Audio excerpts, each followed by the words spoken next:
Howdy, partners. Well, greetings and salutations, ledgelords, ladies, and gender fluid friends of all in any persuasion. Good morning, good afternoon, or good evening, wherever you are. Welcome to Gamersledge. I am one of your hosts, Mark. Thank you for joining us. Before I introduce the rest of our esteemed panel, I do need to do a little bit of housekeeping. First, I want to thank the new follows on Twitter. We're almost at 1,500, which is insane. At Gamersledge, if you want to follow us there for up-to-date scheduling. We're also trying to get to 1,000 follows on TikTok. So any support there is helpful. And also, I want to thank new followers on Twitch. We just recently are closing in on that 1,300 magic number. So thank you. Let anybody you might know who would be interested in the shows, please do send them our way. Thank you, Trial Access, for the re-up at 1,000. I appreciate that very much. And welcome in. Hi, Kaylee. Hello, everybody. Let me finish some announcements, and I'll get to some shout-outs here in a minute. Do need to thank, first of all, our newest followers, Matt Pug, Blackpink Fan, Bray Riot, OK Den, Momo Money, or Momo Zero Money, excuse me, Series CX1, It's Okay to Die TV, Adam9906, Ellis Bury, E-Man 2826, Steel LaDanger, and Lil 2. Thank you for the follows. I also want to thank DMDM Studios, Sergeant Leo Legends, Jag Leisure, Dojo Master, Codiv, Oriya EBNG, Thai Star Wars, Game Trickster Pizza Time, Socratic Psalm, and Band Reaper 97 for the recent raids. You guys are all rock stars. Appreciate how much you guys have been hyping up the chat since we got back. Also need to give a shout out to the bossest of our boss producers, Mr. J Nice, Neosapien, and Shank the Noob. Why do we thank them at the top and bottom of every show? Because they are generously subbed to us through mechanics.gg, where you can directly support the stream. It is a service that pays creators like us 100% of the donations or subs you send our way. It is completely free to sign up, and everybody who follows us on Mechanics via the link in the chat automatically gets 5,000 Stardust to affect our gameplay, with new ways being added daily. Plus, all of our socials are linked at Mechanics, so if you want to follow us on our TikTok, Insta, or YouTube channel, or our Twitter, there you go. Second, we have just become an affiliate with XSplit Broadcasting Software. It's the broadcasting software we've used and loved for over 8 years. I feel it's miles ahead of OBS and Streamlabs. It's updated constantly with new features because it is a paid product. But if you follow the link in chat, we'll get you 10% off your purchase, even off the lifetime sub, which is pretty significant savings. Third, we've partnered with and we're sponsored by Z-League, which is a service in which you can play in Warzone, Apex, League of Legends, or Halo tournaments with actual cash prizes. And not only can you win cash, but if you play in just 5 tournaments in 1 month, you're automatically entered into a drawing to win a PS5 just for playing the games you already play and love. We also have new merch in the merch store, so make sure you check that out. We've also joined Streamers for Kids, which is a streamer group promoting Extra Life, which, if you're not aware, is a charity to buy sick kids in hospitals gaming equipment to make the things they're in for not quite as unbearable. If you'd like to donate and brighten some child's day, simply follow the link in Twitch chat, which does bring us to the point that I do need to advertise our very first charity stream will be happening on October 31st, Monday, October 31st, from 8 a.m. Pacific to 8 p.m. Pacific. There will be a trial access, Daniel Pike in residence physically, yes? Yes. Okay, good. I believe we had talked about that, but I wanted to make sure.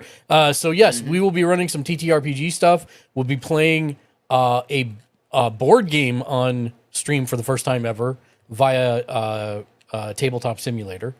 And that's actually a board game that a member of the community made. So I'm kind of actually psyched about that.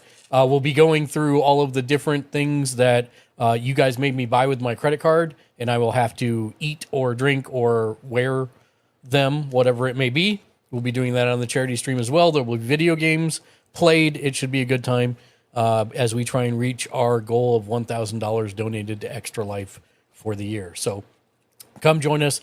That will be on Monday, October 31st, Halloween proper. There will be Halloween costumes as well. So come join us for all that good stuff, and we will see you then. Also, please don't forget to check in for 1 point in the channel point redemptions below the Twitch chat box if you're watching on Twitch. Twitch chat only goes back a little ways, but point redemptions show up for a long time. I like to give people a shout out on Twitter, and I have the memory of a sieve, so please do check in. Plus, you'll get a boss point. At 69 boss points, you can exchange those for a homemade keychain of your favorite character drop shipped right to your door, or you can save up for 169 points and get a free Gamersledge t-shirt, any short sleeve t-shirt off the merch store. Schedule for the rest of this week. Today is Thursday, Deadlands, Marshals of the Great West, Episode 9, Into the Unknown. And then tomorrow will be Fun with Friends Friday. We are playing Dungeons & Dragons Dark Alliance. That is a video game. So we'll be playing that, trying to platinum it on PlayStation. So you can join us for that tomorrow at 7 p.m. Pacific, 9 Central, 10 Eastern. On Saturday at noon Pacific, 2 Central, 3 Eastern, on Kokeshi Ken Media's channel, we'll be doing AEW Rampage, live reactions and reviews. And then right back here on Gamersledge on Sunday at 2 p.m. Pacific, 4 Central, 5 Eastern, is Sunday Streamer Tech Support, where if you have any questions about streaming, how people do things on their streams, or hardware, whatever it may be, video games, we answer everything. So come on and join us for that. And that will end out the week. Last but not least, I always do forget to say so, if you are a Fortnite player or you use the Epic PC Store, we are indeed an established partner. Enter code GamersLedge on the store page if you feel like supporting us. We greatly appreciate, again, that code is GamersLedge. Also, 8th, although we are playing a TTRPG night and may not be able to verbally interact as much, I will be in chat as much as I normally would. Know that we do see you, and you still can participate in our game. How you ask? It's quite easy. Look for the TTRPG or Deadlands channel point redemptions, which are not on at the moment, but they will be momentarily. And you can make things easier for the player and more interesting. As a reminder, please don't... actually, I have blurbs turned on, so that's fine. That's it. And with that, I will turn it over to John. Hi, John. Hey, Mark. How are you? Good. I hope you're feeling better. Well, yeah. Still not 100%, but feeling better. As you said, there is a little bit of stuff to do here. So that's the first thing. There is Oh, congratulations, John. You just blew up the Enterprise again. Yeah, that's my least favorite part about subscribing. He hates Star Trek, so... I mean, it makes sense. Checks out. Targeting with the 20-month re-up. All right. It was fun. So that's the first thing. That's the first thing. Second thing, I 100% know everybody was teasing, but I did want to. We decided that for various reasons we were going to shorten this campaign. Right now, I think we'll be done in 3 episodes. Okay. When you were teasing before, somebody had mentioned about how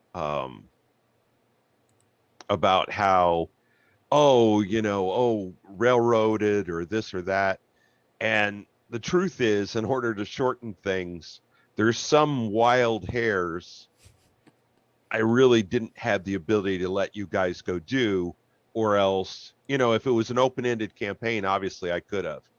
And so, when you had the idea to go into the Sioux lands in a previous episode, because we were trying to shorten things, I had to kind of not let you do that, right? Oh, I thought that's where we left off. So that's good to know. So, I didn't think you had, but we were we were dangerously close to it. Yeah. Okay. Well, don't do that. Okay. And it's only because, again, we're shortening this campaign. We're going to bring this to a close because you've got some other wonderful, amazing things you're going to add to Thursdays. I'm actually kind of excited about that. And yeah. So that's it. With that, when we left off, you had quite an adventure in Dodge City last we played. You managed to save quite a few people. You did manage to get the fires out. You killed the fire critter. And Doc worked amazingly all night, saving burn victims and such. Or as many as he could. And yeah, so any questions, wrap up, comments, whatever from I last think time the we only played? question is, did we actually get out of Dodge? Which is a serious question, but also happens to Not be a as I great joke. recall. Okay, so we are still in Dodge. That's my understanding. Okay. I'm grabbing food, but I still have my headphones on, so I'll be able to hear you. Okay. Same.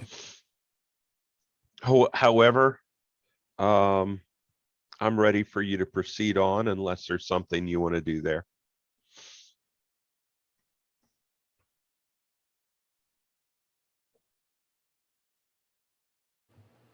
Does everything seem like it's getting back to normal now?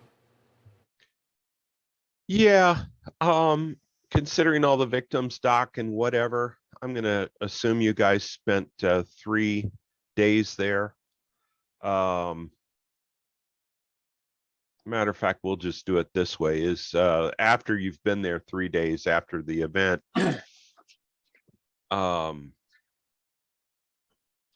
the marshal calls you guys, everybody together and says, hey, they've kind of got this now and we're going to move on. He says, I've decided we're heading to Denver.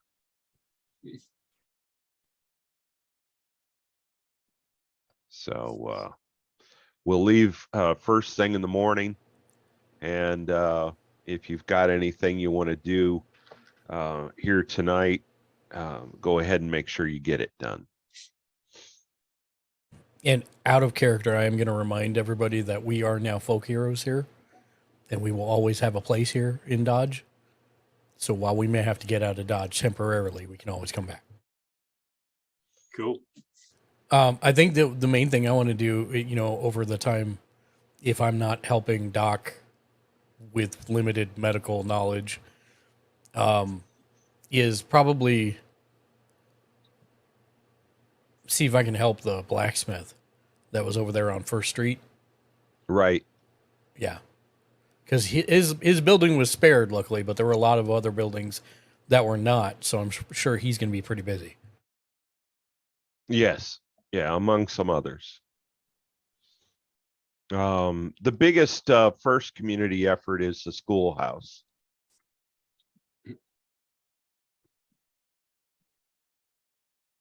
And one of the biggest things over the time, one,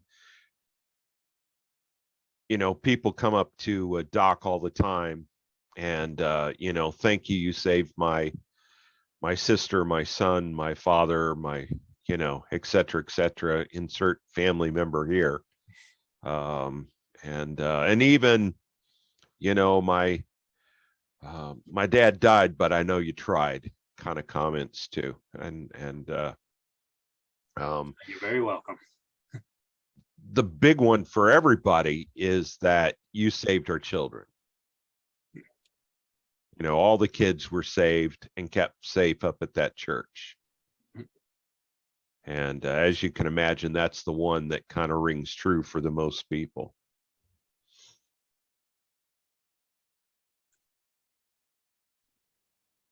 And how about I give everybody some bennies? I like bennies. We're fresh out. There, now we got some bennies. Oh, yeah.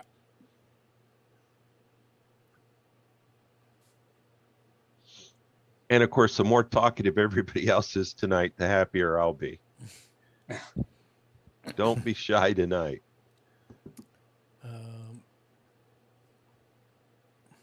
By the way, I highly recommend Zycam. It's great. Product placement. No, really, it's great stuff. All right. Anything else, or are we heading out in the morning? I mean, I don't think there was anything left pressing that we had to do other than, just helping out. Okay. I'll Yeah. make one last round at the church. Make sure that everybody that's the most critical ones are still being looked after, and see about stocking their hospital if they have one. Okay. Is there a you get town that doctor? done. There is. Okay, good. Yeah, you eventually find him, and he was trapped by the fire, unable to help before. But the next day, he is found, and he's been working with Doc the last couple of days, and taking instruction. He's more country Doc and not as a professional doctor as you are. But I know all right. we rounded up the figurines or the cast Yes. stuff. I assume that also meant that if there were any green glowing rocks, we rounded those up as well, correct? No rocks, just the figurines. Okay.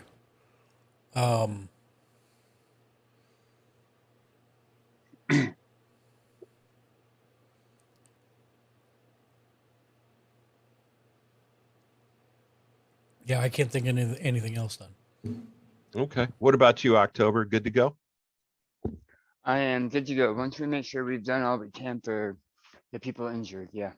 Okay. All right. All right. Well, everybody gets aboard, and train heads off for Denver. And you can, as the train goes along, you go from plains, and you can start telling that the altitude is rising and temperatures start falling, and long before you get to Denver, it's starting to snow and certainly get a lot colder. October. Yep. During your journey to Denver,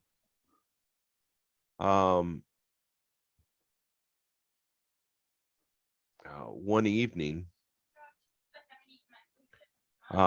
you find yourself almost in a dream state, and in your dream state, you turn into this green glowing dust, and you move through the air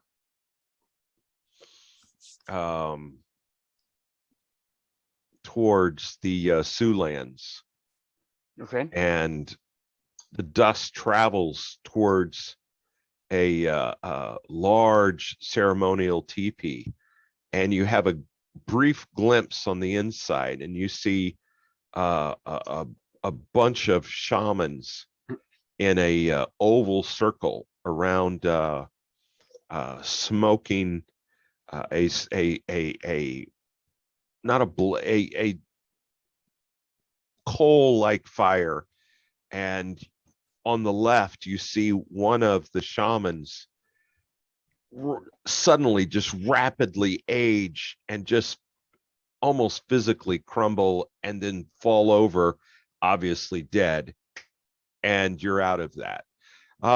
You guys, the train arrives in Denver.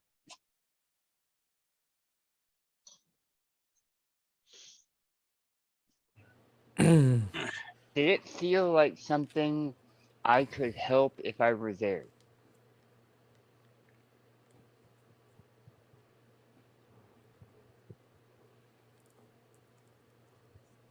This is me asking the GM, am I feeling pulled there?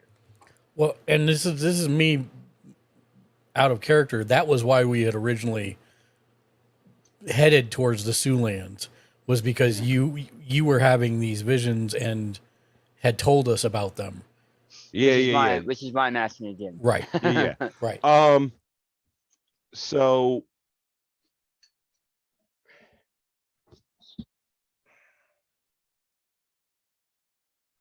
it felt like you were seeing something that was happening in real time,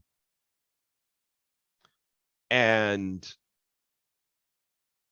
I'm going to edit what I said.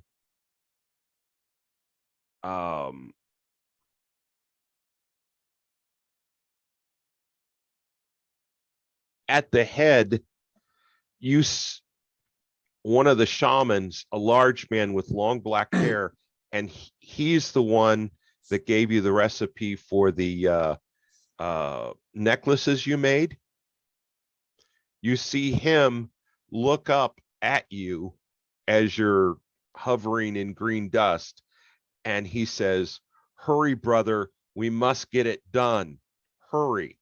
And then you return.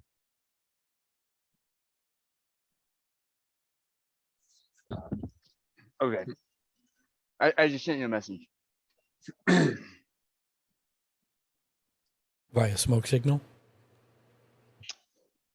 Nice. Exactly, yes. Okay. Cool. Thank you.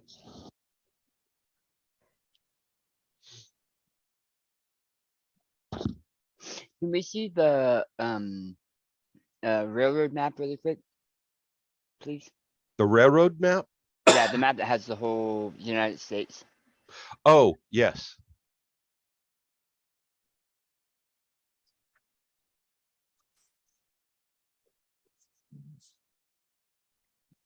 Okay, so Denver was where we were going anyway. Yes. Okay, cool. I'm good, thank you.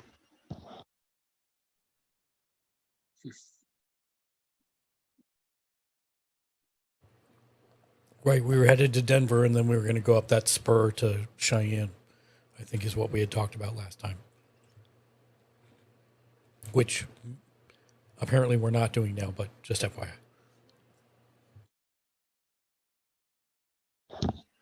So we're looking at a map.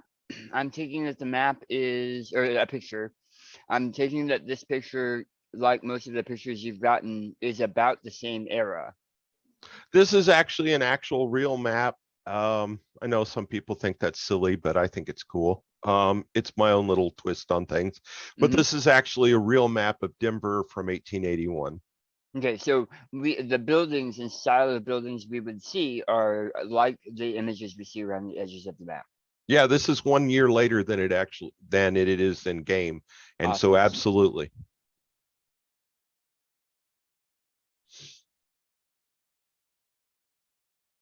Absolutely. I've just been amazing. Every city you've gone to, I've Googled the city name and then 1880. And every time I found a map 1 or 2 years off, or exactly 1880.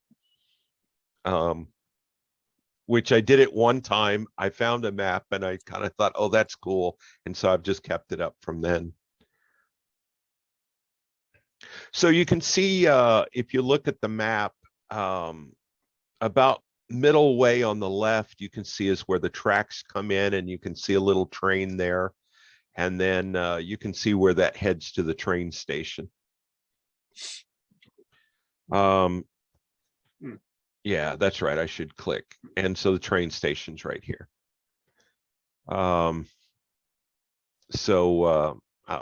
Train arrives, and in the morning, and it's snowing fairly heavy. You wake up, Charles, right as the train arrives and comes to a stop. And you look out the window of the train, and yeah, there you go. You look out the window of the train, and you see October out there feeding a carrot to his horse. Or I'm wearing like a buck skin with fur lining, like rabbit fur lining, a little bit of wolf fur on the inside, and brushing down while eating a carrot. I will quickly run down to the car where they serve food, and I'll get a mug of beer. One for him, one for me, one for Doc. Good morning. And, Breakfast of champions. and then as I go outside, I'll hand one to October and I'll say, "Drink up, partners," because we have one. Mm. Drink up, partner. You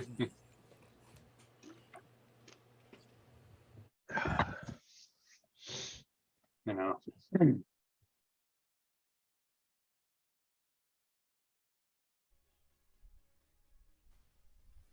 So yeah, kind of take a look around, see what, is the city bustling? Is it? Yeah, city's doing real well. As you're heading out, Marshall looks at Doc and says, "Hey, do you have a second?" Yeah, sure. And you two find yourselves alone in the diner car there, and he says, What can I do for you, Abe? I just wanted to say that spending this time with you has just meant the world to me, and I'm just proud of the man you've become, and I just wanted to let you know that, and I'm just really proud of what you're doing. Oh, well, much obliged. There's nobody else I would rather work for than you, Abe. I'm where I am now because of you. Well, I think you're the one that's done the hard work, and I appreciate it. Why don't you take Charles and the Indian fella and see if what reports we get from the local sheriff here. Sure thing. Oh, maybe we should talk to Umberto about picking up the speed on this train. It's getting a little bit embarrassing that October keeps beating us to this train stations all the time. Yeah, I don't know. That doesn't make any sense to me. I don't understand it. Shortcuts, October says as he walks in, dusting off his pants. Stomping off One the of these snow. days, you'll have to show us these shortcuts. Perhaps. Down a cup of coffee and start heading out. All right.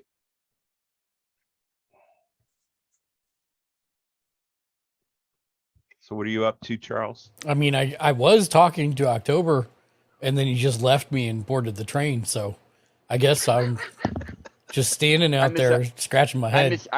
I might have misheard because I thought you had said. No, I came out with an ale of beer and and told you drink up, partner.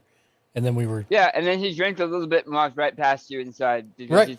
So that's exactly yeah. So I played that correctly. Yeah, he left me there, and I'm standing outside, just kind of scratching my head, looking around, drinking my mug of beer.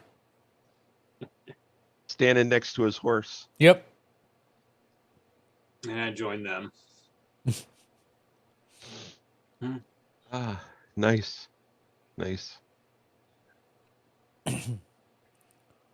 Well, Doc, what's on the agenda for today?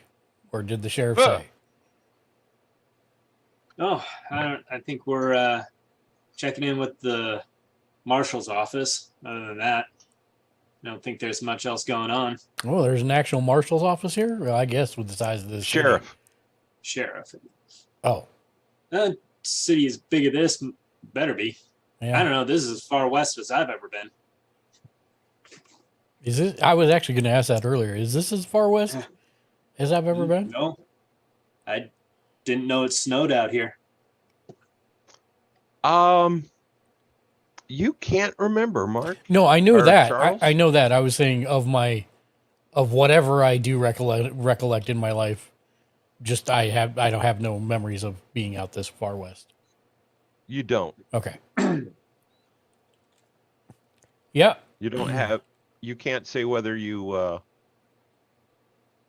were or not. I imagine all those rivers and lakes that we saw on the way over, those probably freeze about this time of year. Whew, well, I don't know what they were thinking putting a town this high. It's hard to breathe.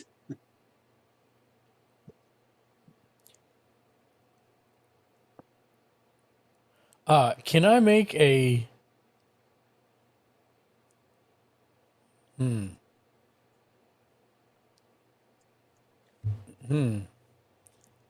I make a weird random history roll to insert player knowledge into the game? Pretty much always. Okay. Let me know what you're wanting to know, and then go ahead and make a knowledge roll. No, it's the other way around. It's something I want my character to say that maybe he shouldn't know. That's weird. Okay. Memory coming back. I don't know. Common knowledge, maybe? I'm guessing common knowledge. What are you wanting him to say before we roll? Yeah, it's probably going to be common knowledge. Yeah, here. Hold on. I'm going to whisper it to you.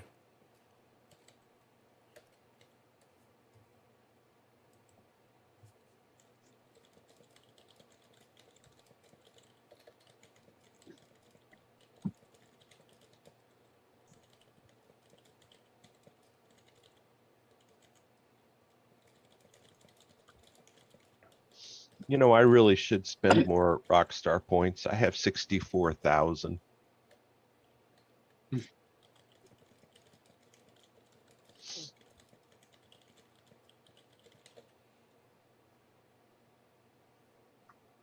Okay, I think I whispered that to you.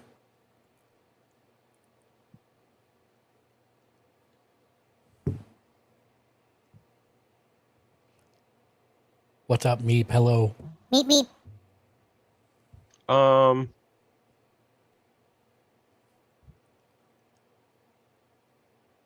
Well, okay, a couple things. Yeah.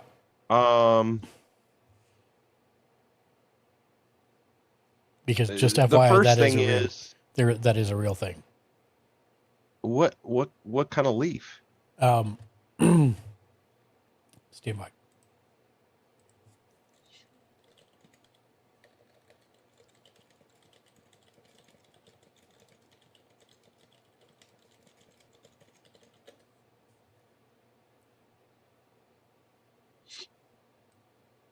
I mean, the only bit of that I know is in South America, in Bolivia, and in the high mountain regions, they actually make a tea out of coca leaves. Yeah, there's that, but hold on, I'm trying to find it. 1 second.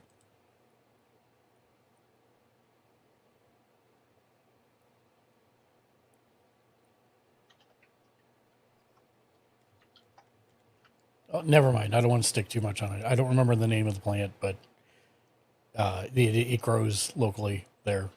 So again, I don't want to take up too much time. It's fine. But that is a real thing. I know. I know right. because it happened to me. All right, I guess I'll believe you. I don't know. I lived in Denver and never heard that. Yep. By the way, on the lower right-hand side, the picture on the left looks like a really wacky Victorian house.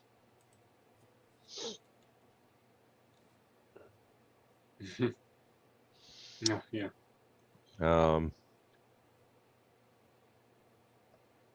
So it's kind of weird what time frames overlap, you know, between pirates and Victorian and samurai and all cowboys and all these kinds of things.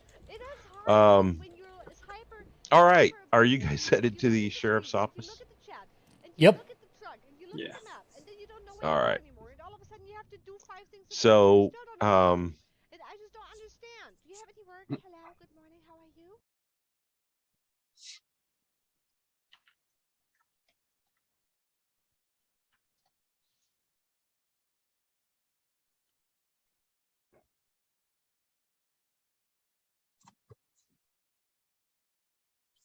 all right. So you guys get to the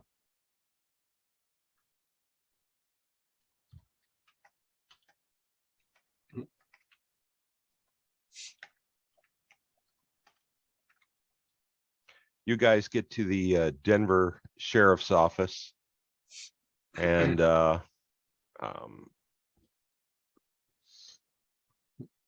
let's just say it's right here, just for lack of a. And we have another drink up, partners.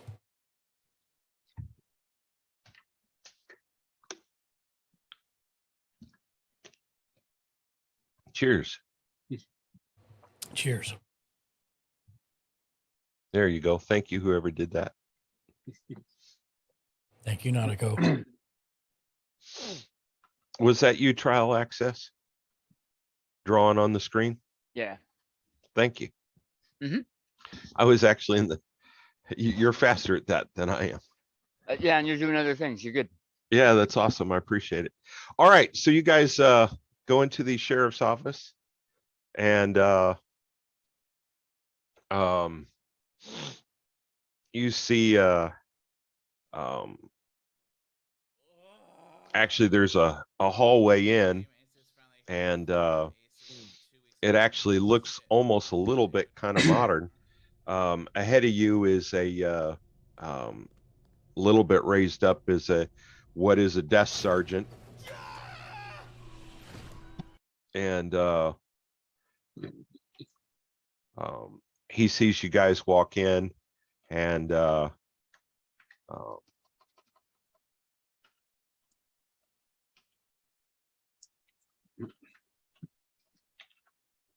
he sees you, and he says, "Good morning, gentlemen. How can I help you?" Morning, Sergeant. U.S. Marshals. We're just checking in, seeing if there's anything that needs attending to. Oh, okay. Well, I'm glad to meet you. I'm Sergeant Tyson. If you go through that door there, I'll be there presently, and I'll introduce you to Sheriff McGee. Oh, much obliged. And Is there a wall of wanted posters or anything around? yeah, on the left. Do any of them have our guy? Yes.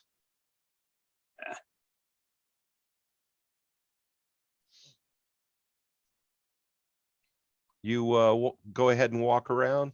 Yeah. Is it a copy of the wanted poster we already have? Yes. Okay. Refresh my memory. What's the guy's name? His name is Conrad Kurtz. Okay.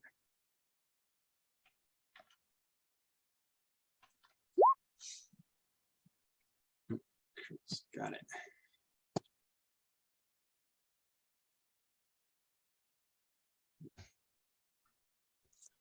Yeah, looks like this guy gets around. So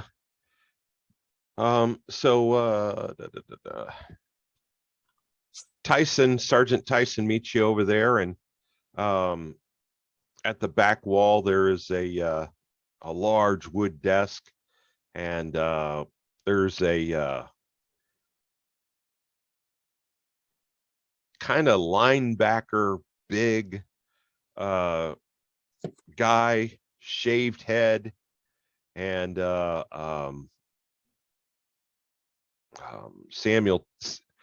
Sergeant Tyson, by the way, is probably 5'10". He's got curly black hair. He's African American, and somewhat muscular. And he introduces you. He says, "Sheriff, these are marshals. They came by to talk with you."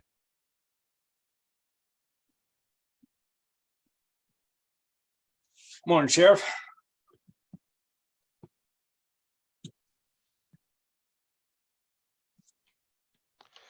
Good morning. How can I help you, gentlemen?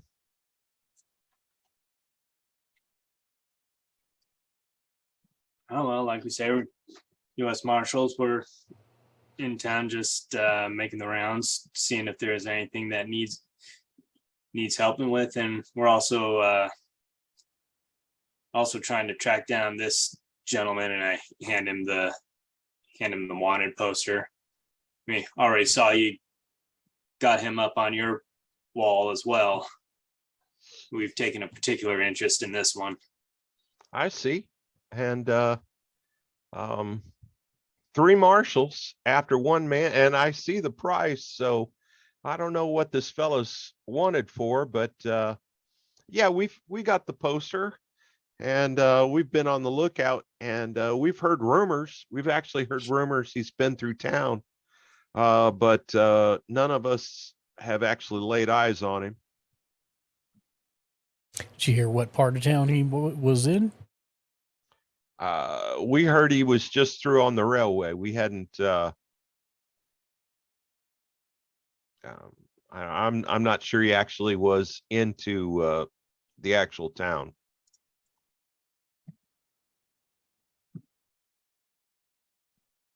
Did you happen to hear which way he was headed? I think west. That would fit. But otherwise, everything here, aside from the snow, we've got a few murders we're taking care of, but I don't think anything we need help from marshals, at least not right now. I've got a couple ongoing investigations. That's why it's just the deputy and I, with my other deputies, are out doing some investigating.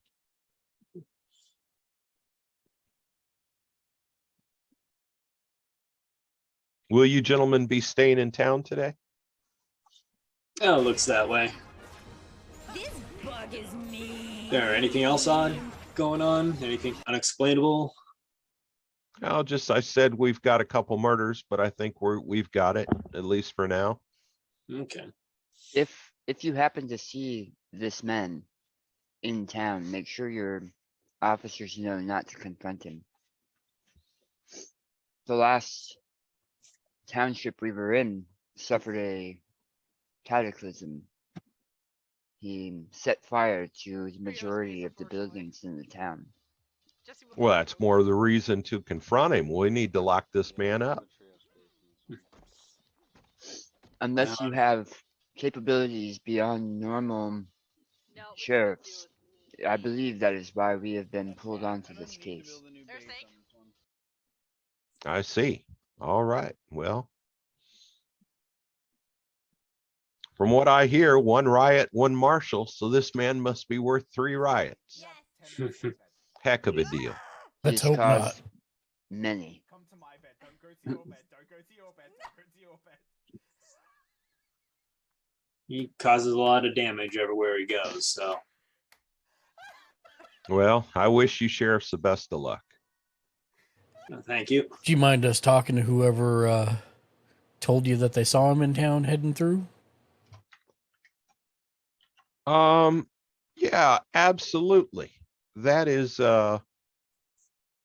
Victor Wise, and you'll find him down at the train terminal. He takes the tickets and keeps things going down there. All right. Thank you kindly. And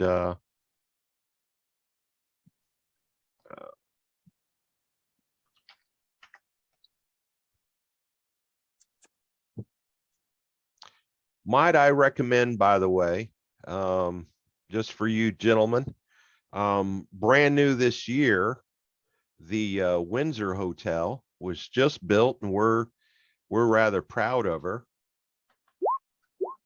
And So if you'll be looking for a place to stay, that's my recommendation. Oh, thank you. We'll take a look. Fantastic. We're in town.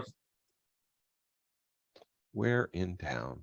Bup, bup, bup, bup, bup, bum. You know, I don't rightly know. That's why I have the deputies out trying to find it. Let me look real quick. Looks like that. Da, da, da, da. I think. No, it's not. Okay, I thought maybe one of these was already it. We're gonna say it's this building right here. Okay.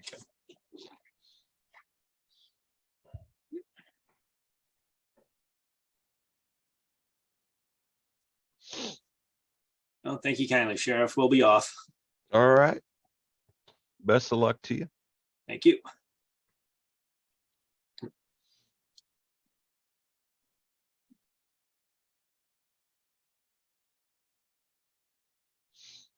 All right, where are you gentlemen off to? I say we go to the hotel, get a room, get rooms for the night, and then go ask this. What was it, Vincent? Victor Victor Wise. Wise? Victor down at the trains. You're gonna report back to the marshal? Yeah. I mean, I'm fine with that idea. You want to do it the other way around, though, since we're right here at the train terminal already. Or aren't we at the sheriff's office? Yeah, where is the sheriff's office? Because now maybe I'm confused. Here's the sheriff's office. Oh, it's way up in the top right. Okay. Here's the hotel. Yep, I got it. Here's the train I station. wasn't slid over on the map far enough to the right.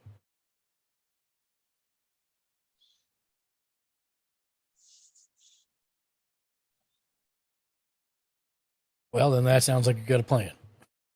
All right. All right. So you're headed to the hotel? Yeah. All right. And as we're riding down the street, somebody just randomly shouts out, "Drink up, partners!"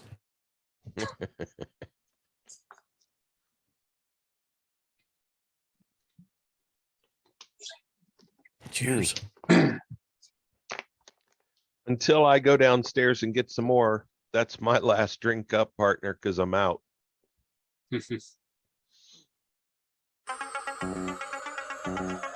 So, matter of fact, talk amongst yourselves, make some plans. I'll be right back. Okay.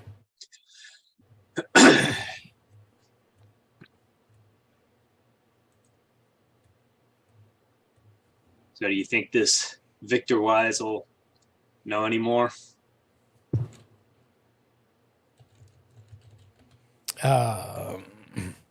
I doubt it, but who knows? Hell, it'd be nice if he has the actual information on the train he took out west. Yeah. Be able to actually look up some information, telegraph ahead. Might be able to catch him. Rather than continue chasing him on. Yeah.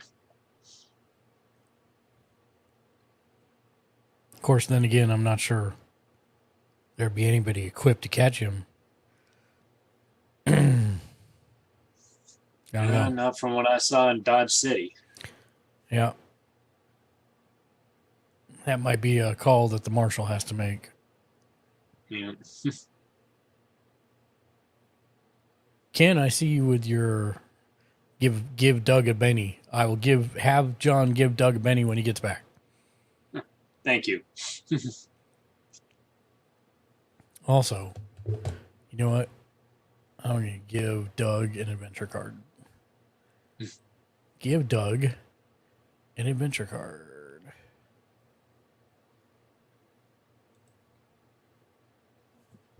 Doug. There we go. Thank you, Ken.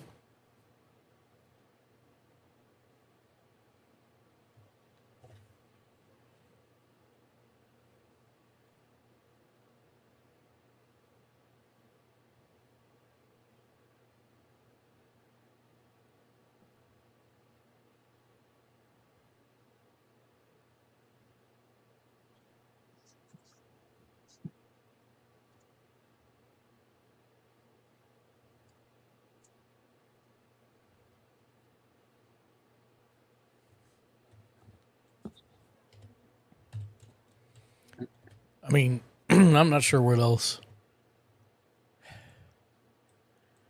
I don't know if October wants to swing north and head back to Sioux territory or what the plan is here. That's what I was thinking. I believed that that was what I was being told with my visions. But now I believe what it's telling me is that this person we're chasing, she's going to be doing something much bigger, almost like what we've been seeing of him were just tests for a final larger weapon being used. Well, I think he knows we're coming for him. Oh, I think he knows. The timing of the last attack was too close for him not to know.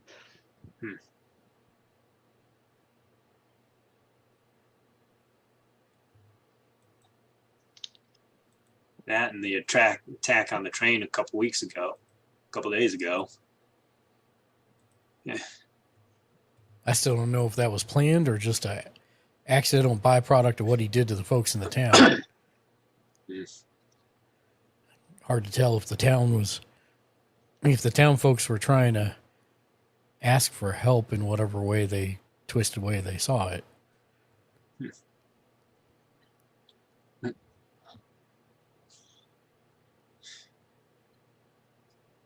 I feel a right bit more sad about having to kill those creatures now that we knew what they are. But at the same time, I don't think we had much of a choice. Yeah. No, I don't think we did.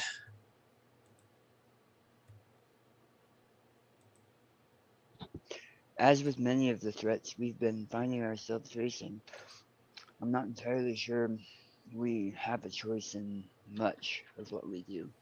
It sure feels that way.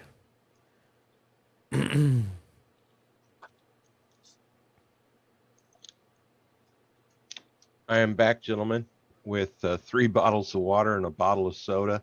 Oh, there you go. Hopefully that'll get me through. It depends how many points That sounds Nautico. like a challenge. Yeah, it depends on how many points Nautico has to burn. Doug received a Benny, and Doug and I. Ken, you can do as many as you want. Doug received a Benny. Doug and I received adventure cards, and then Daniel received a Benny as well. Oh, thank you. Okay, wait a minute. Just tell me one at a time. One Benny. One Benny, one adventure card for Doug. Thank you. Okay. There's One- a Benny and an adventure card. By the way, you already have an adventure card. Don't forget about that. Mm-hmm. Haven't found the right time for it. And then I got you. Daniel received a Benny. I'm not there yet, Oh. and my brain's a little too fried. I can't keep up. All right, got that. Ooh, it's Daniel something. What? Daniel received a Benny. Okay, just stop there because I okay. That is stopped. There's nothing else. And then Oh, Mark, okay. All right, good. Mark I received think an adventure card. you got an adventure card. Yes. Okay. All right, one. Oh. And then Daniel received an adventure card.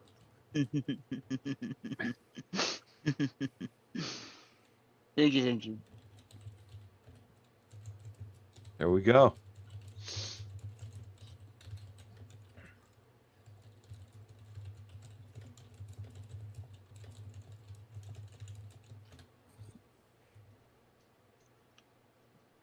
Impressive. Yes, it is. Now let's see what this is. I can't read it. Oh.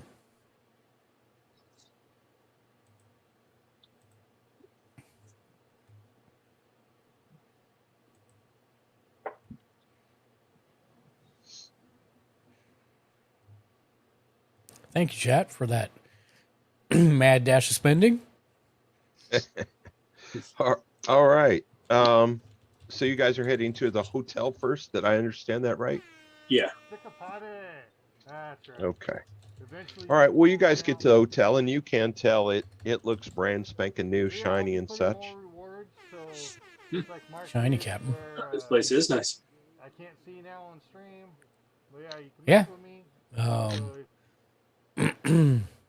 It'd be nice to sleep in a honest bed for a change. Yeah. I don't mind the train, but you know, lacks certain je ne sais quoi, as they say, out east. Yeah. And live your life the way You guys head in. Yeah. You guys head in, and it is.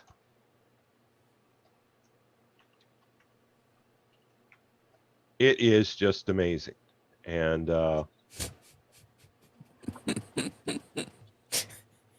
I'm glad you got that stuff because as we're drinking in, as we're walking in, one of the bellhops says to us, "Are you guys checking in? And drink up, partners."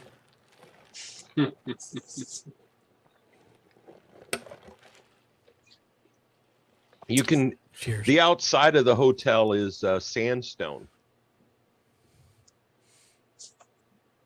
and you go in the main entrance on Larimer Street, and the gate that you go in has a iron a portal that you go through, and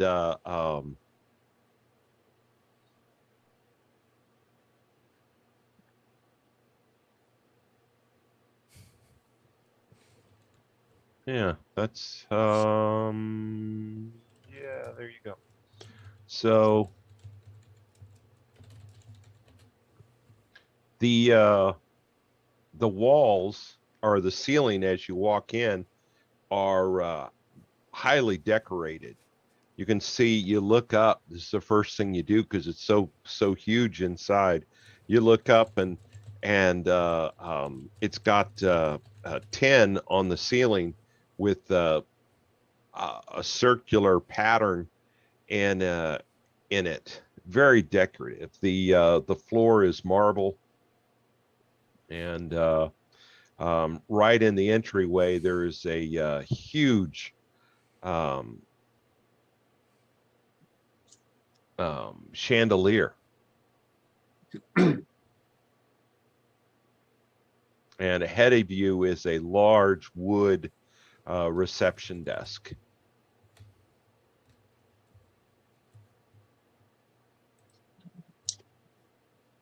I head over to the reception desk. All right. Well, good morning, sir. How can I help you? Good morning. We'll need 3 rooms for the night.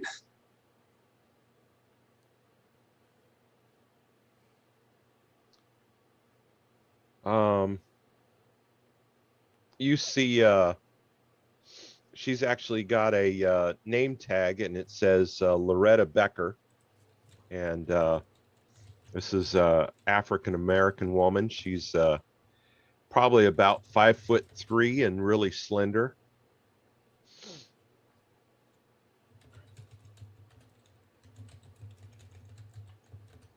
And 3 rooms. Yes, ma'am. All right. I say there's quite an establishment here. Oh, well, thank you. We're really proud of her.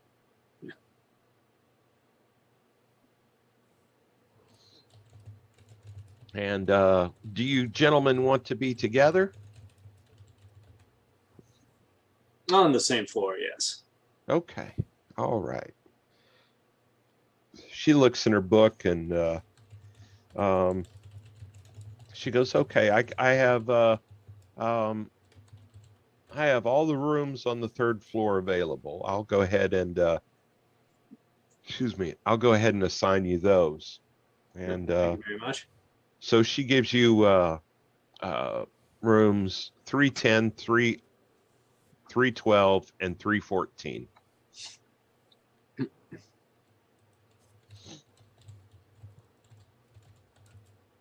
And says if you could just sign or make your mark right here in the book. And she turns the book around towards you. And I'll make my signature. Great. And she says, now, breakfast is in the room over there through that hallway. And the bar is here to the left.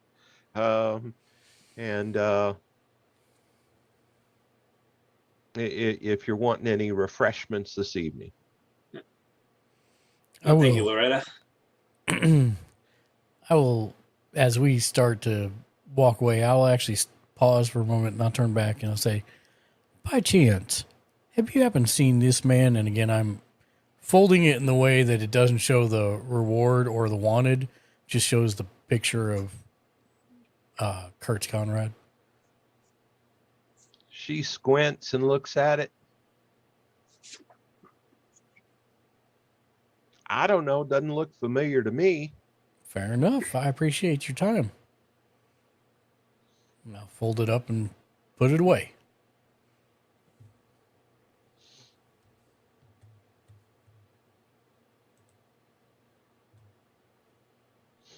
So where are you all headed now? Now, what do you say we go down to the train stop and see if we can find Mr. Wise?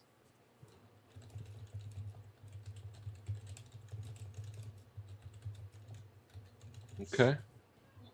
All right. So you guys ride on down the street. It's, it almost feels like the temperature's fallen about 3 degrees, maybe 5. And snow's still coming down pretty hard.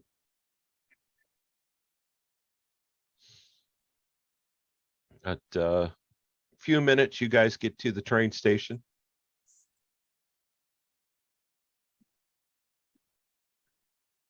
Are you going to leave the horses at the train station or just go ahead and take them back to the train?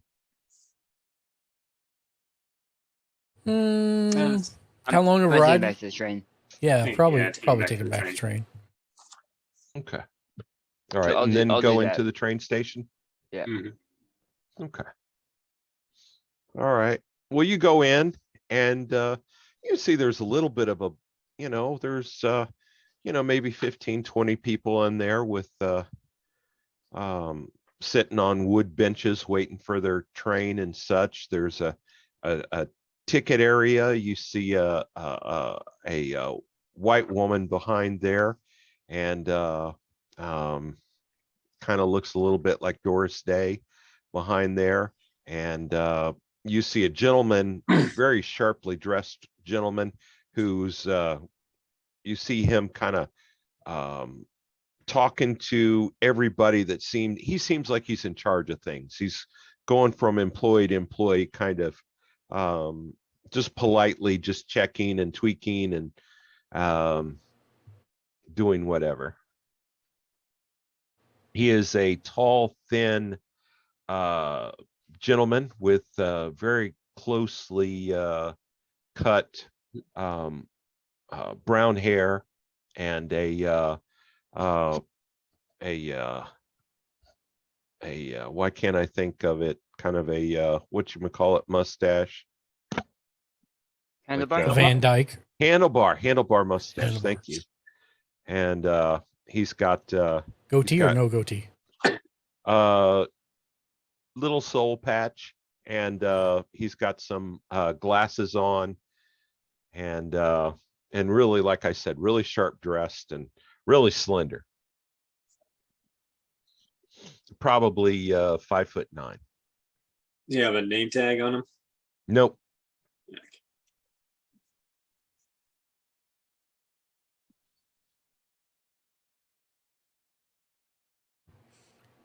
Excuse me, sir. Are you Mr. Wise? I am. How can I help you? I point to Doug. I point to Doc and I point to October. I say, nice to meet you. We're all from the Marshals office. And Sheriff told us that you might have seen this man, and I will produce my wanted flyer in my very strange way that I have been continuing to do so, to just show the picture and not the wanted or the reward.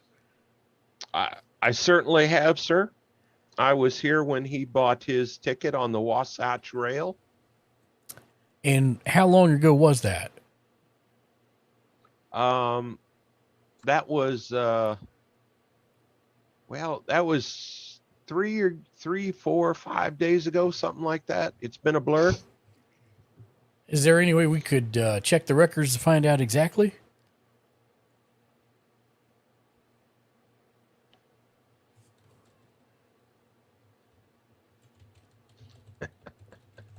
A reasonable question, sure.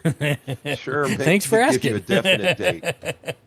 I gave you a vague date because I didn't. Sure. He walks you over to the ticket agency, and he says 4 days ago. Well, that would have put him at I believe he bought a ticket all the way to the end of the Wasatch, where the Wasatch ends in Utah. How long would it take him to ride all that distance?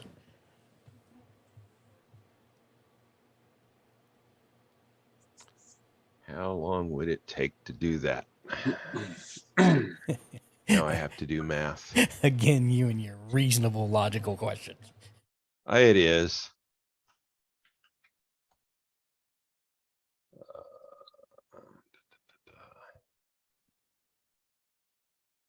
Okay.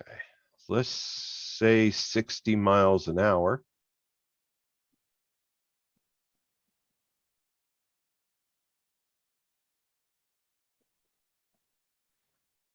So help me with the math as I say things. So we're going to start with 60 miles an hour.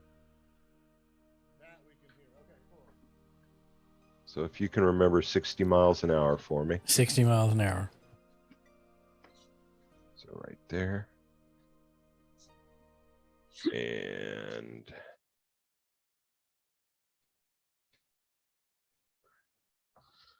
so 250, 60 mph. That's going to be 50. So,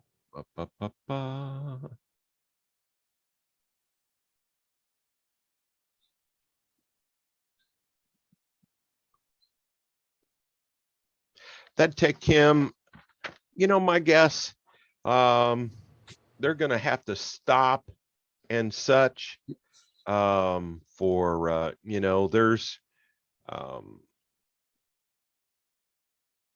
there's 3 stops along the way. Right in the middle of Utah, there's a place where the Wasatch crosses their minor rail. And I'd have to look up the name of that town. I don't recall it at the moment, but there's a town there. And but the whole trip, that's roughly about 450 miles. So that'd take him about 9 days. All right, then. Well, then the follow-up question is, you folks have a telegraph station here? We do.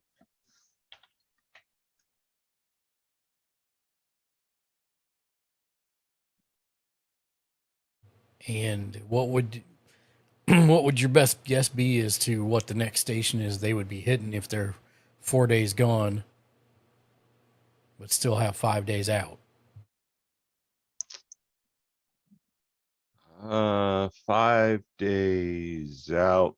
He pulls out a pad and starts scribbling on it. He's like, let me see. That's gonna be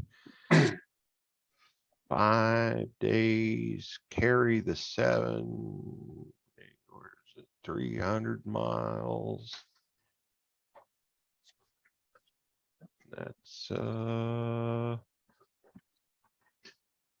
well, 5 days out. I don't think there is a. The next thing is that town I have to look up the name of, but I'll be honest, we haven't been able to get much. Everything's been down about 100 miles outside of Denver. I don't know what's going on, but things have been getting pretty weird out there. 100 miles out of town, you say? Yeah. Weird how? Just all the telegraph lines seem to be down, and yeah, I'm just not really sure. Just I know some strange things going on. Anyone been sent to investigate? Not yet, no.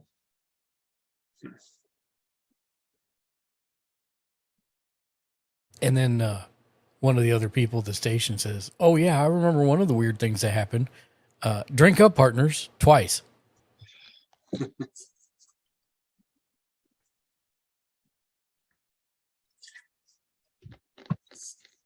Thank you.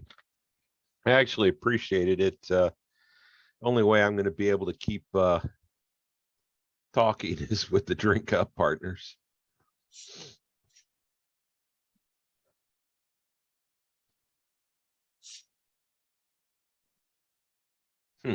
Okay. He says, "Oh, by the way, yeah, I remember now. That's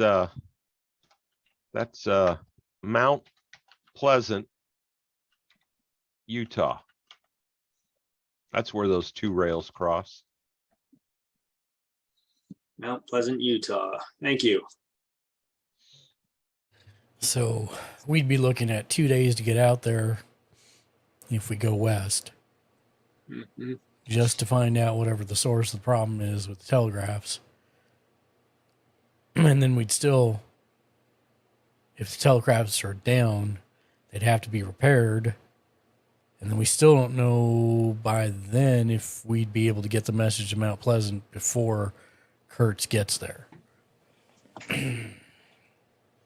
Unless we just headed straight for Mount Pleasant.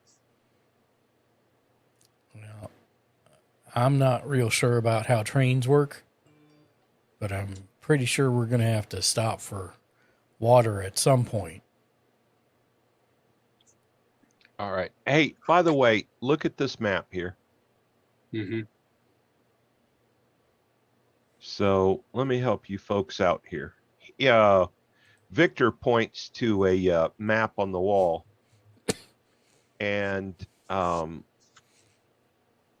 so he says, if you look here in Utah, you see there's a minor rail crosses the Wasatch at Mount Pleasant, which is like right there, right? Yes. And he says he bought a ticket on out to here where the rail ends. Right. And so when I said 9 days, it's 9 days to here. Right. Okay. And he said All right. Mount Pleasant is going to be the next one based on how far out he is from that. Right. But if it's going to take us 2 days to get 100 miles west, that's 2 days more he's going to be heading west himself. He may have already, by the time we take care of whatever he did there and fix the telegraphs, he may already be past Mount Pleasant. Right. And here's about your 2 day, here's about your 100 miles west. Yeah. Yeah. Right here. Yep.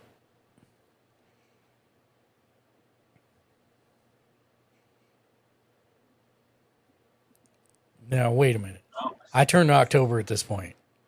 I don't ask you a whole lot of questions, my friend, but you ride faster than the train.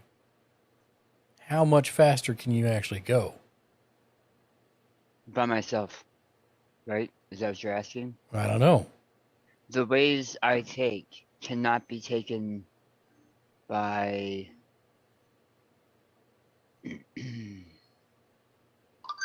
those who are not of the people.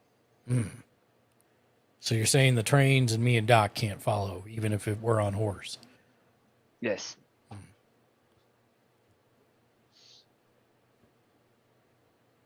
Oh, okay. Give me 1 second. Can I have a sidebar with the GM? I don't know who the GM is, but sure. looking up in Absolutely. the sky. I'm trying to find the page. It's the Deadlands main book. Oh, right. Page 74? Okay. There we go. 75? I'm looking for specific. Okay, 77. Sorry. Okay, just a second. Let me catch up. Ba, ba, ba, ba, ba, ba. Okay, I'm looking at 77. The last spell on 77. Uh-huh. I imagine that my travel was a form of that.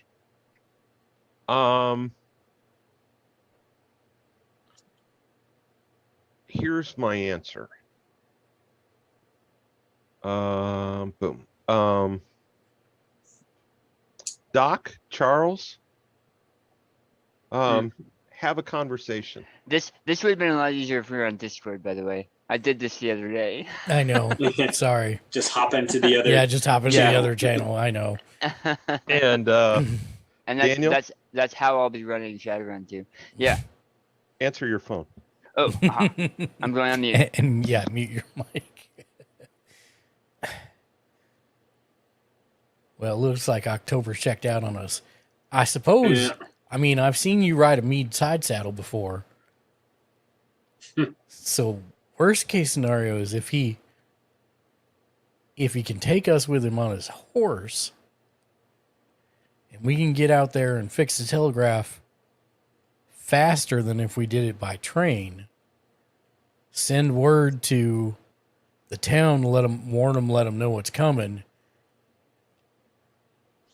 I don't know if they'll be able to stop him, but they might be able to slow him down. Or flee. Now that's interesting. That's an interesting thought. Kurtz has been using stuff to slow us down. What if we did something similar? What if we ordered them to destroy the train station? So the train couldn't refuel, couldn't get more water.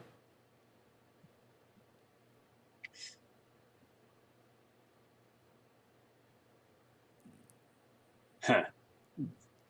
Like burn the thing to the ground, or?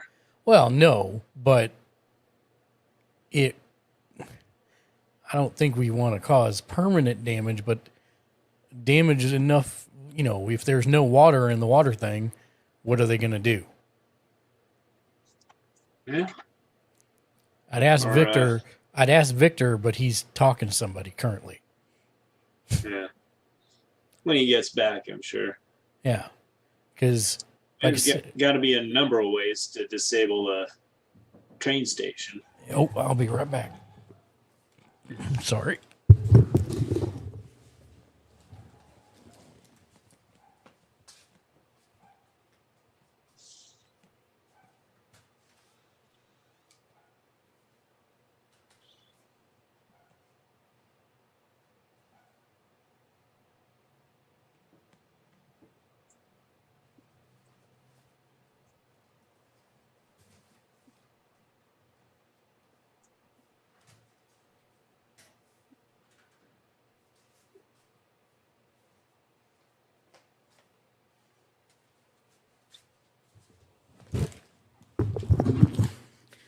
Apologize about that. Somebody just walked by and handed me a gift. These people sure are nice out here. No.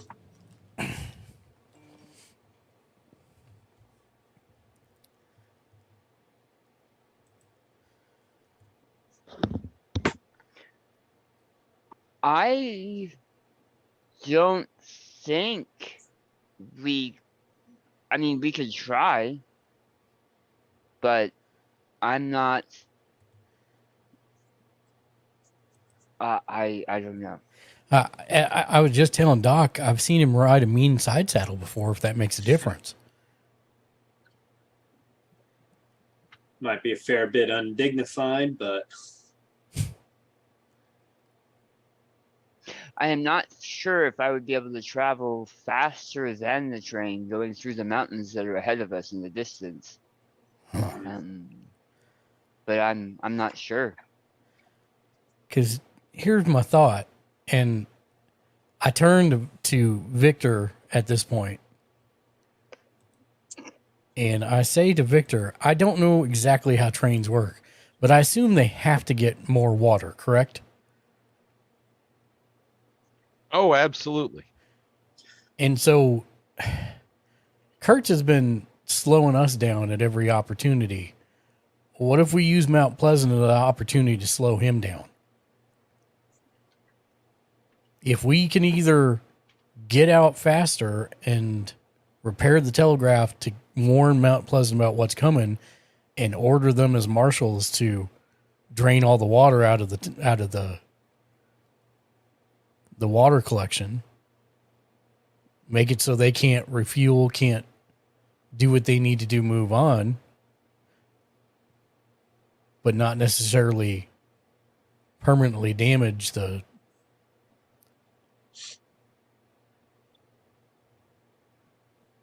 Seems like we have an opportunity. Why to don't do that. you?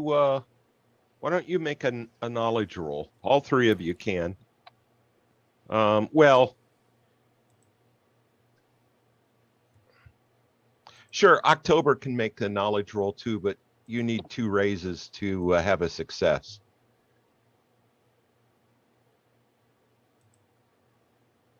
Well, there's 1 raise. So Common close. knowledge, you said? Yeah, just common knowledge. Yeah, I wouldn't have known it anyway. You're good. I appreciate you allowing me to roll, but my character, based on who he is, would not have known. Well, that's why I said 2 raises. Yeah. I got a success. Okay, you both had a success there. You guys have been on this train since St. Louis. And whether or not you stopped at a town, there have been stops along the way in the middle of nowhere, Right, with water towers and coal bins. And those are, you have pretty routinely, those stops have been about 100 miles, 80 to 100 miles. And because you had a success, I'm assuming at some point in this trip, you guys have talked to the engineer. Henry Bowers, Yeah. your engineer. The extreme range of your train is 100 miles. Now, you don't know what kind of train he's on. Well, right, but then Victor should be able to tell us. And I would say, Victor, is it right that we're assuming that Mount Pleasant would be one of the stops? Is That's there correct. one about 100 miles out from Mount Pleasant? 80 to, matter of fact, in the mountains, it's more likely about 80 miles. So that means they would not be able to continue if there was no water or fuel at Mount Pleasant. That's correct. All right, so the plan's interesting. Now the question is how.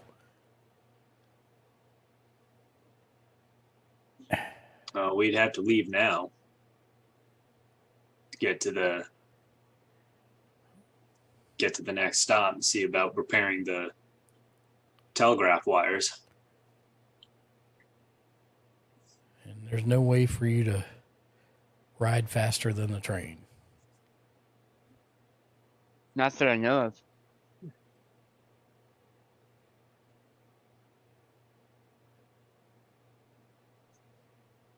How far is, okay, so do we know where the telegraph, where the wire is broken? He said it's about 100 miles west of here.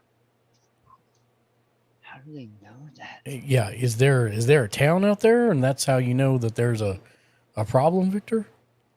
There's a water station out there.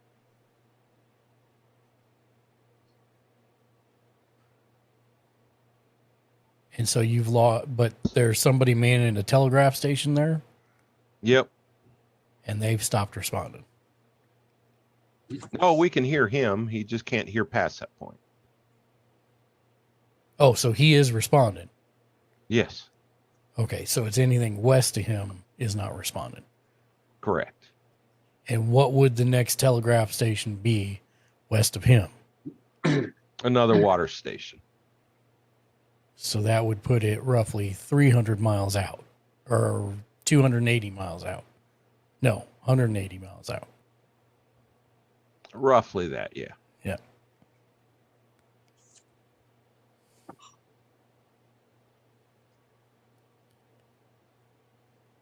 I'll take my hat off. I'll run my hand through my hair, and I will say, well, October.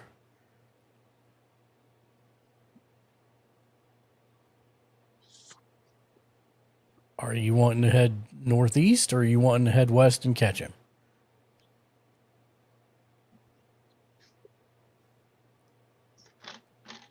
Because I'll go either way you want to go.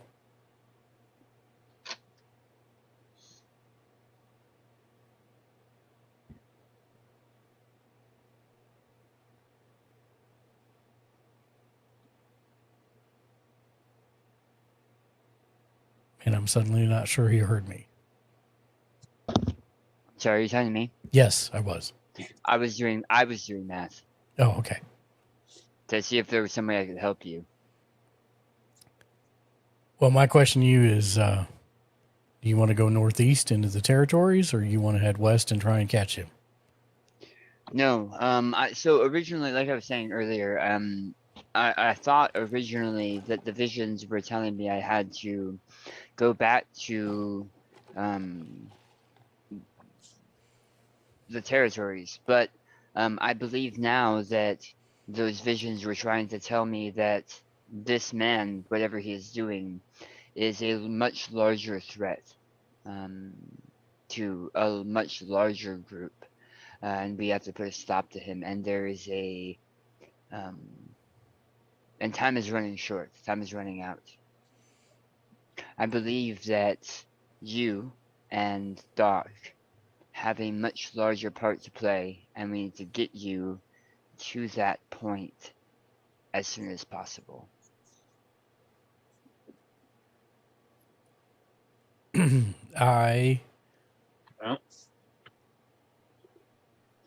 right. I think what we should do is follows. Number one, we need to tell the marshal. Number two, we should probably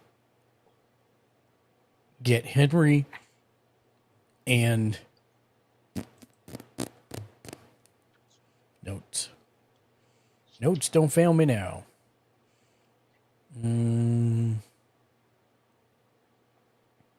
Willis? I don't think so. What you talking about?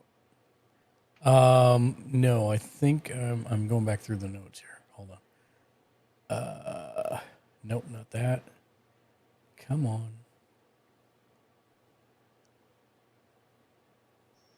Okay. Umberto. We need to talk with Henry and Umberto and see if there's something we can't do to make it so the train can go farther faster. Okay. And the answer may be no, but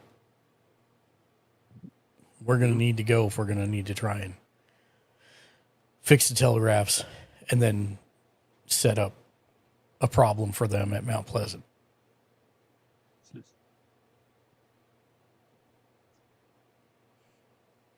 Because quite frankly, I'm getting sick of dealing with his messes that he's left behind when we should have him have to deal with a mess that somebody else has made for him.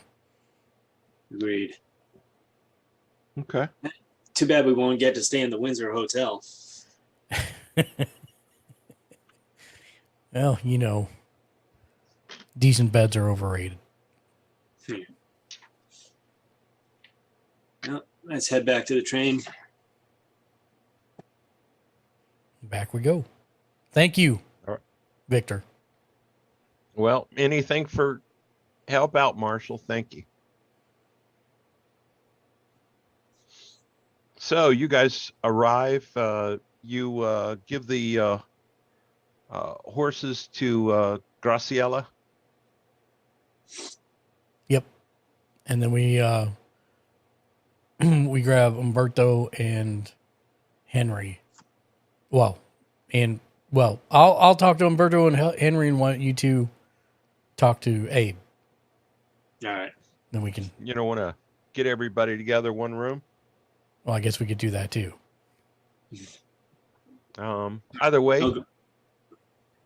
I'll go get Abe. You go ahead and get Henry and Umberto. Okay. all right.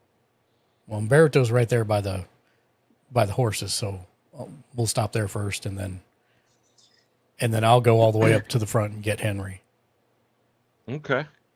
All right. Well, you guys, Graciela takes the horses and says, she says, I'll get them cleaned up, dried up. Thank you, Graciela. And she leads them into their stalls, and you head forwards. Yeah, I'm heading forwards to get Henry. Okay. Doc, you and October. October, you going with Doc or you going with Charles? I'm going to go with Doc. Okay. So Doc and October, you go into the research. What did I call that? The science Research car? Is that what I call it? The research car? He's the science advisor in the research car, yes. Yeah. Okay. There we go. That's what I was looking for. Research. There it is. Okay. Yeah, you guys go, you two go there. Umberto is there. He sees you enter, and as always, big smile, and with his accent, he says that I'm not going to attempt to replicate. He says, afternoon, gentlemen. How can I help you? Umberto, how would you like to make this train go faster? Well, that sounds like quite a challenge. Yeah, well. What did you have in mind? Well, we've got to cover a little bit more distance a little bit quicker. So we're going to see about you and Henry putting your heads together, see if we can maybe get a few more horses out of this old gal. Okay. All right. Yeah, I need to talk to Henry about that. All right. Should I go see him up front or? I think we're all going to be meeting in the back of the train. So. Oh. I'm going to go get the marshal. Give me a moment. I'm going to grab some things and I'll meet you in the dining car. All right.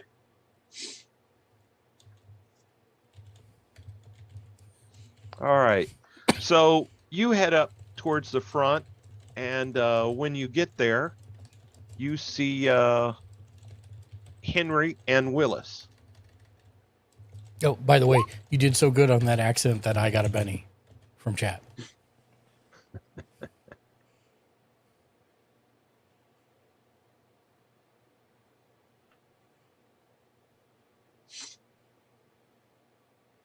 Thank you, Ashley.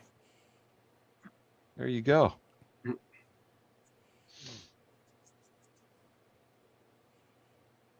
And yeah, I make my way all the way to the front and grab Henry.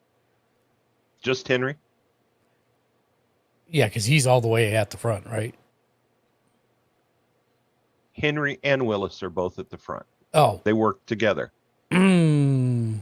Willis Birch is the fireman. Yeah. Henry Bowers is the engineer. Yep. Probably just Henry for the moment. Okay. And I'll say, Henry, can I borrow you for a minute? Got something to brainstorm with you and Umberto. I gotta believe. Okay, sure. He says he finishes real quick his conversation with Willis, and Willis says, okay, I'll make sure it happens. And he says, let's go. As he starts to walk with you, he says, Willis, You know, he takes care of the fuel and the water. That's he takes care of all that for us. All right, bring Willis along. I can tell you're going to be inseparable. Willis's might be something of your you might be interested in as well. All right. I'll come along too. Perfect. All right. So y'all start heading up towards the dining car, back towards the dining car. And meanwhile, Doc, you and October arrive, and where'd that brain cell go? Abe? Abraham is there in the car with August. And is anybody else there? By the way, I think I forgot to make a note. Did Estelle die during the last thing? No. No one died. They came really close, but no one actually died. Okay, so far it's just Jake and Percy. Yeah, Jake and Percy, yes, but not Estelle. Okay. Somehow I had it in my brain that she had died, but I didn't have a note of it. Okay. All right. Well, Abraham is there with Slim. That'd be Charlie, Slim, Levy. Estelle, August are there when Doc and October walk into the room.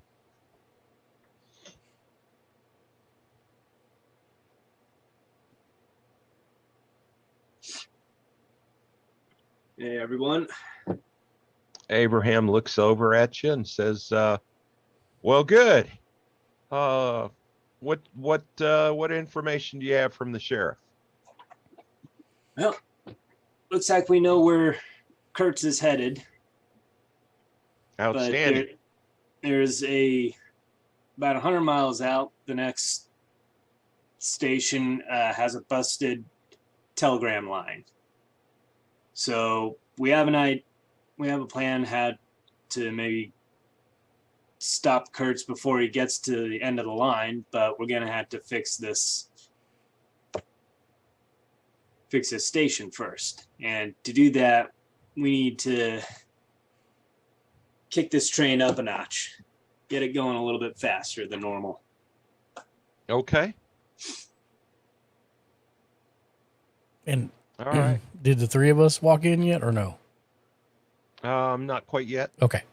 I just was not sure. Thank you. I haven't forgotten about you.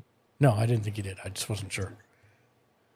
That's what we're waiting for Henry for. Okay. All right. Well,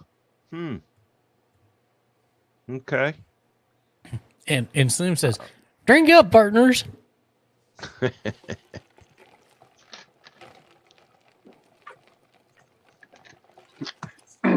Cheers. All right. And about that time, right as everybody's taking a drink, Charles and Willis and Henry walk in. And Umberto, you pick him up on the way. Oh, good. Gang's all here. So I assume we have a map of the railroad in the train somewhere, yes? Absolutely. Okay. It looks a lot like this one on That's screen. amazing. Perfect. I will pull that map out and I will say, all right, well, the sheriff didn't have much for us, but he did give us somebody who had seen Kurtz. He knows when he got a ticket and where he's headed. And he's headed here to the end of the line in Utah. And what we're going to need, so we were talking to him, and he said that there are stations basically every 80 to 100 miles for water, fuel, all that good stuff. This place right here where these two tracks meet, this is Mount Pleasant. It's the next station that Kurtz is going to get to. However, about 100 miles west of here, there is a working telegraph station. And somewhere between that working telegraph station and 80 miles to the west, something has happened to the telegraph lines. So we need to find out what, repair it, and get word to Mount Pleasant to get rid of all the fuel and water from the station. And most likely evacuate, because we've all seen that normal people can't really stand up to Kurtz. So why not save them from that? Just make sure they do a little bit of non-permanent sabotage to the station before we get out there. We've been working through every single one of Kurtz's messes. I think it might be nice to make a mess that he has to deal with for a change. Marshall's working his beard, nodding his head, listening to you. Mm-hmm. Mm-hmm. The only problem that we have is it would take us 2 days to get out to where the telegraph wires go dead. And that's why we asked Umberto and Henry and Willis here, is there a way that we can make this train go faster? Umberto looks at Henry and Willis, says, you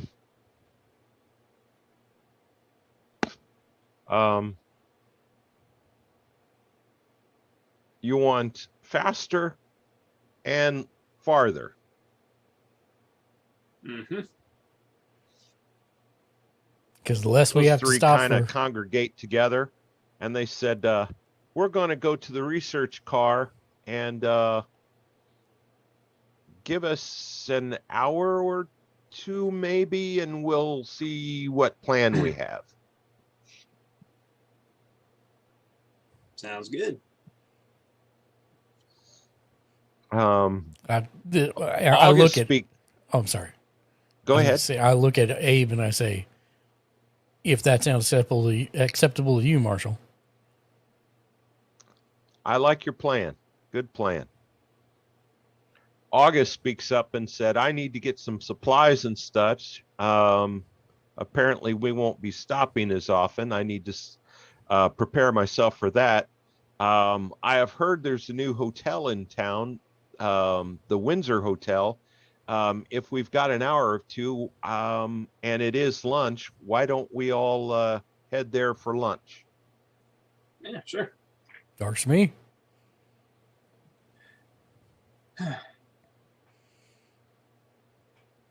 So August goes around and collects everybody, and Graciela is letting all the horses out, and even brings one out for herself.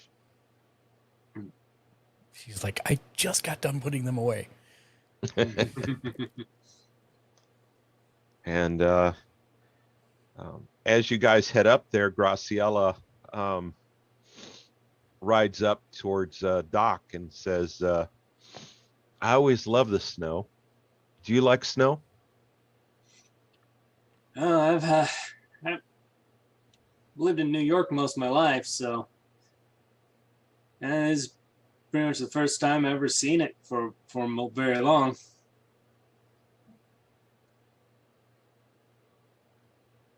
New York City, by the way. I see.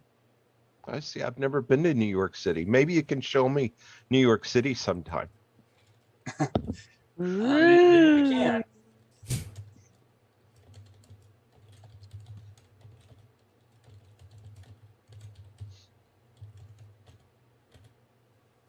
And I will ride up next to the two of them, and I will say to Graciela, by the way, I know you just got finished putting these away, so thank you.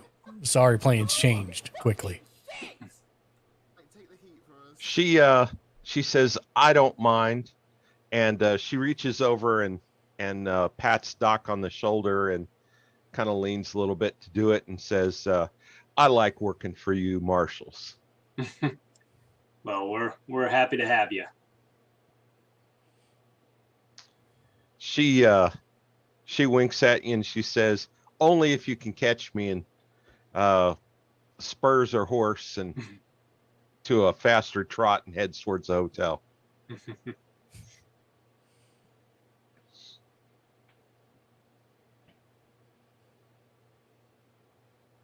I'm gonna keep going at a pretty normal pace. I forget, how old is she? 12. How old is Doc? 12. 9. 9.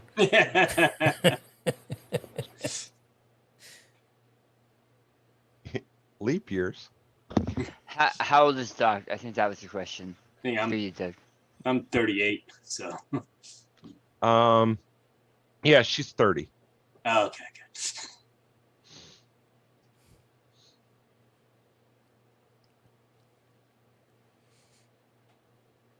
All right. Well, you guys get to the hotel. August gets talks to everybody, and you guys get ushered in, and he's back and forth from the kitchen and doing talking, and you guys have a fantastic meal delivered to you. And they keep bringing the water to us even when we're full. And they say, drink up, partners.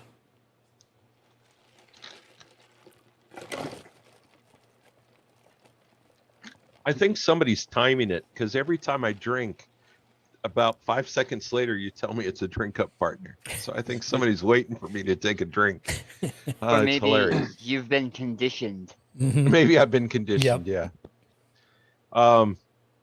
So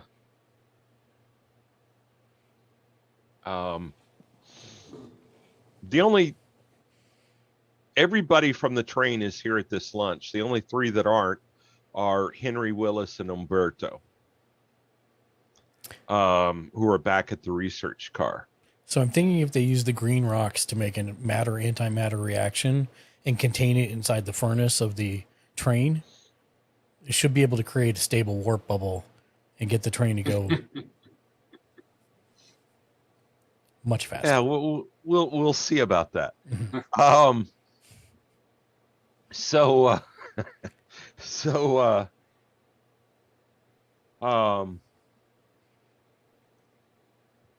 Excuse me. We'll just need an October compensator so we don't all become paste on the back of the chairs. That's right. Because Heisenberg hasn't been invented yet. Sorry. Star Trek. Isn't Heisenberg making blue dilithium crystals? No. Or is Listen that the here. wrong? Listen here, John. Don't mess with me. All right.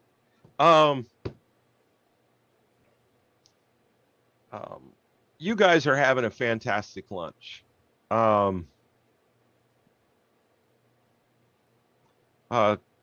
Couple things you guys notice. Well, why don't everybody make notice rolls? Let me see if you notice.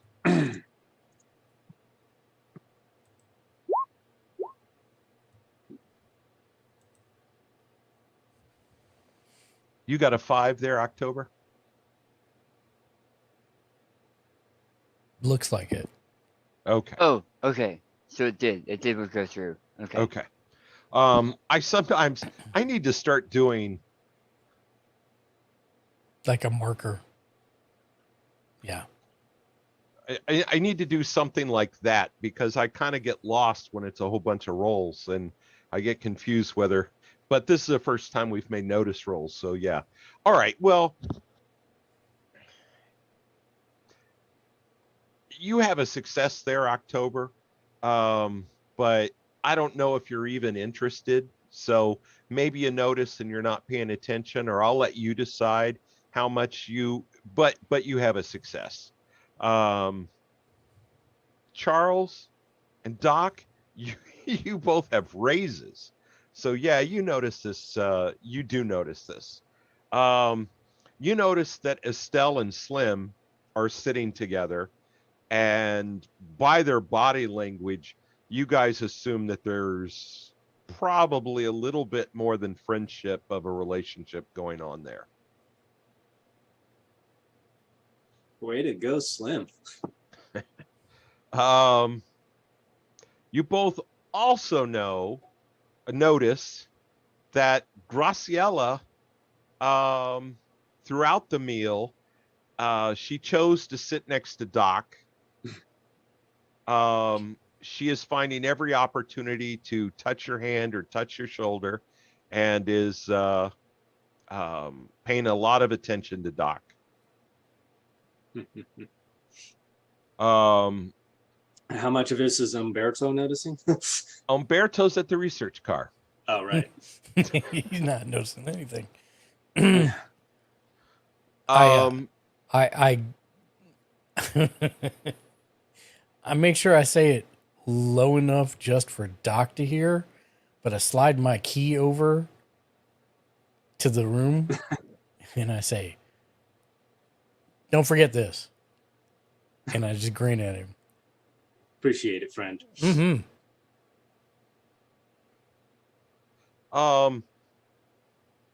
Abraham gets up and he says, I was wanting to do this evening.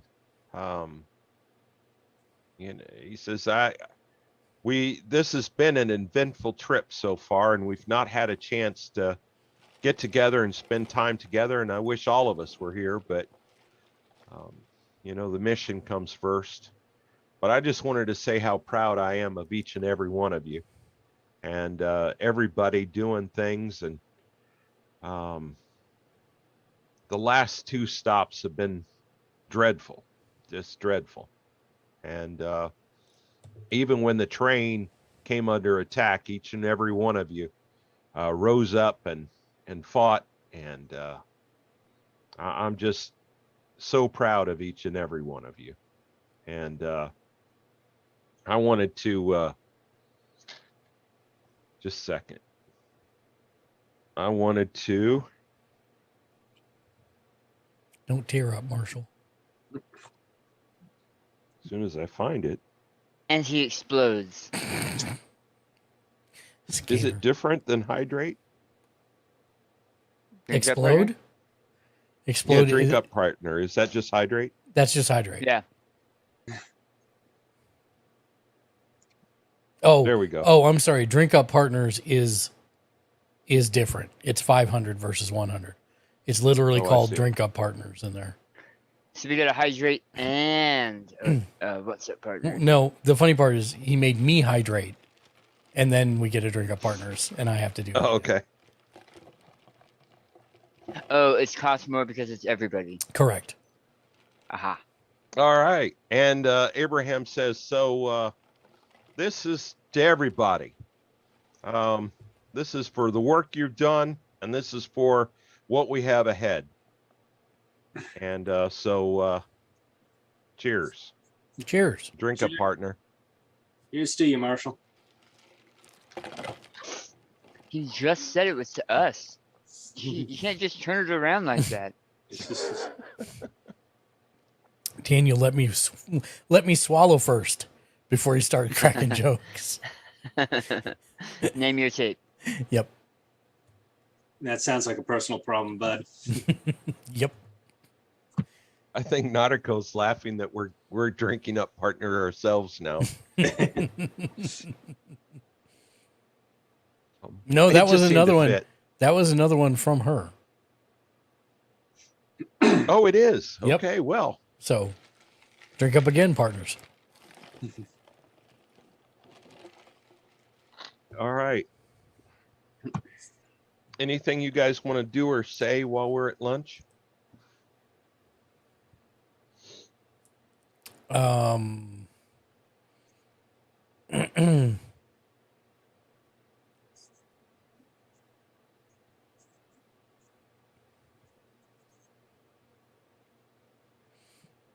I will say, you know, I appreciate you taking me in, Marshall, in October. And I don't know what's rightly my place to say, but I look at everybody on this train and I kind of see the future of what the West could become right here on this train. And I hope that ideal moves forward in time with every single one of us. Because we got all kinds of different people from all different kind of walks of life working together for a common goal.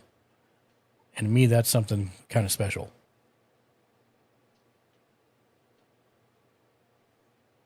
And then he says, Here. he sits You're down. here. And apparently we have to drink up partners. Is that another one? No, I didn't see another one come through yet. But you faked Doug out, so success. I was drinking anyway. There you Yeah, go. I just wanted to tell Nautico that I'm not going to cry, but there still might be waterworks. So, about that time, you hear the kind of off in the distance, you hear the door open, and you hear somebody saying something that sounds like well, there you go. It sounds like drink up partners. That's what it sounds It like. sounds like drink up partner. Somebody walks in the drink up partner. God, And these new hotels really want you to hydrate. you hear somebody sounds like where's the to the Marshals. And that is Somebody another says, where's the drink up Marshals? partners. Another one? Yeah. Where are the Marshals? Glug, glug, glug.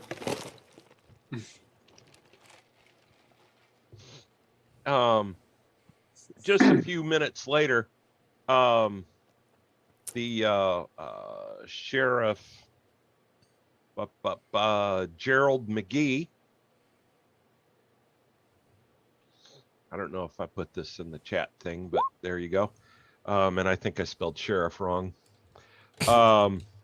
Anyway, the sheriff and the deputy Tyson come in, and they're being led by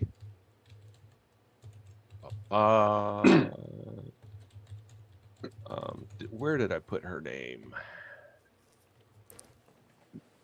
Loretta. They're being led in by Loretta, and soon as Sheriff McGee sees you, he says, "Oh, thank goodness, Marshals. I'm sorry for interrupting, but something's happened, and we really could use your help. Mighty powerful. Seems there's been another murder, and we've got a missing child, and I'm calling for all hands to, you've seen what's happening outside. We got to find this child." Where'd they go missing? It's there's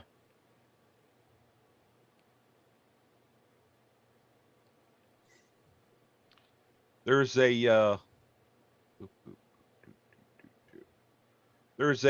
homestead on the north side of town up towards the mountains. And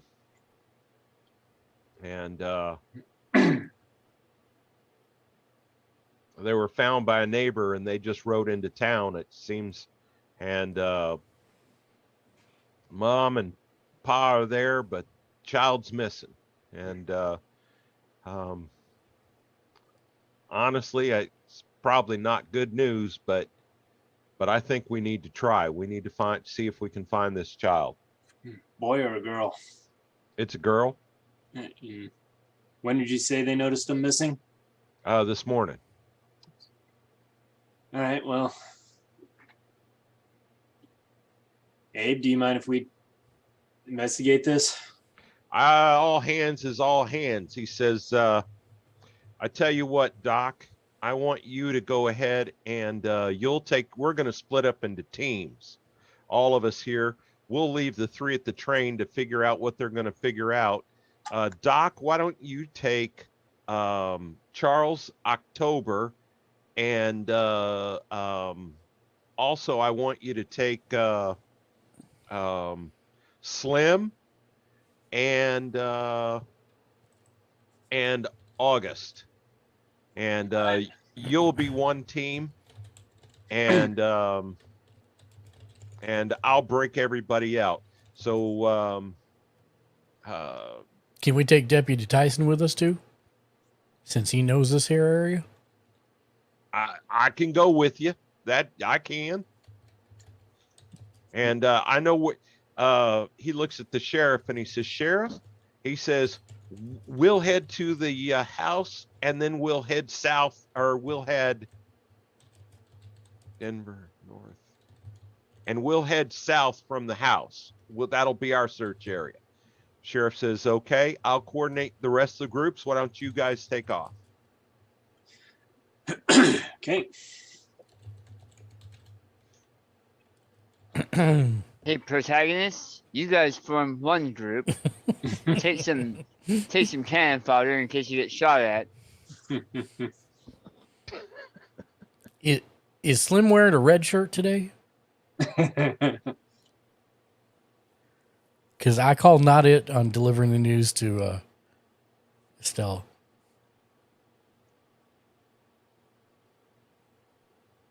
I put my hand on Graciella's shoulder and give it a squeeze. Everything will be all right. And she looks I'll at help too. she looks at you and says, "Drink up, partners." Thank you, Nautico, and good night.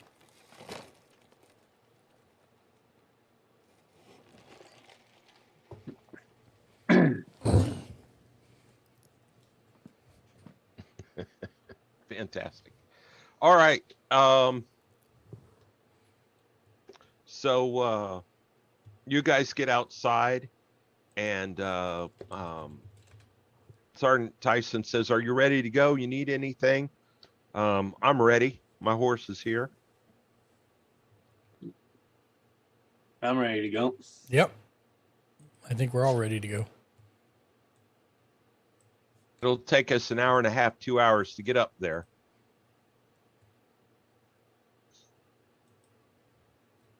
So snow is really coming down. And all right, he leads you north out of town. You can kind of see a road. The only way you can kind of tell it's a road is it's a gap between the trees, right? A lot of pine, a lot of, mountain type, evergreen type trees and such. And he leads you up there, and eventually off in the distance you see what looks like a ranch. You see there's a house and a barn next to it, and there's a fenced in area outside the barn that looks like it's for horses or something. And then you see the house. October. I'm gonna beat you this time. You're gonna hit me? Beat you. No, I'm gonna find the trail before you do. Oh. Hopefully, you will have been paying attention, and you will have used the tricks I taught you on several occasions. Yeah, we'll see about that. Maybe. You've got this. I am leading your cheers.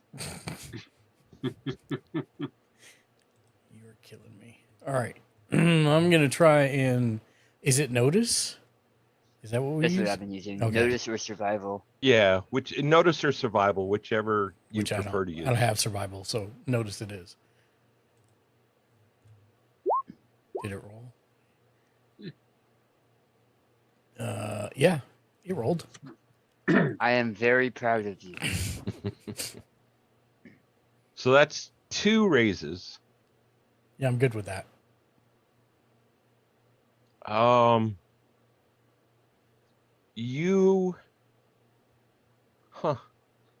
figure you'd check out the house first and go through all that, but this is 2 bloody raises. So yeah, you see faint footsteps, tiny little feet heading to the south. Looks like small footprints heading to the south this way. By itself? That's what it looks like. How did you say? Did you say that the mom and dad were murdered or gone? I'm asking Well, Deputy Tyson. The report was that they were murdered. Shall we check the house? Not a bad idea. October, you want to ride with me and we'll follow the tracks? Yes.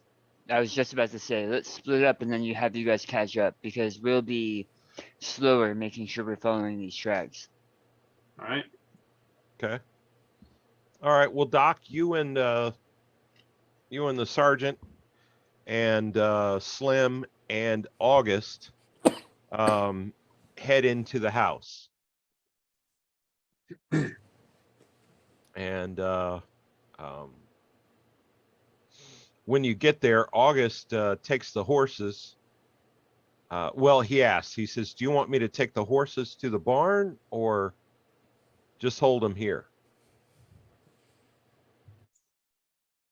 Take him to the barn. Okay. So he takes the horses to the barn. So you, Slim, and Deputy Tyson go into the house. All right. You open the front door is, the top hinge is busted. So the door is kind of hanging open. So there's snow that's drifted a little bit into the front room there. You can see there's an iron stove in there to heat the house, but the fire's gone out.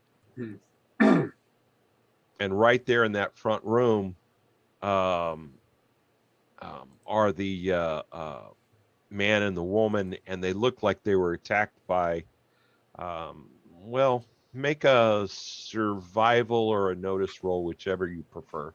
Okay.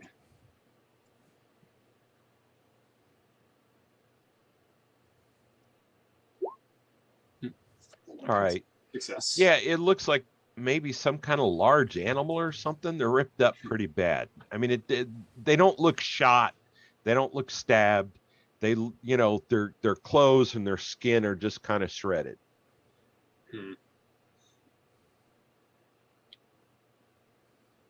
Well, this doesn't look promising. Looks like they were torn to ribbons.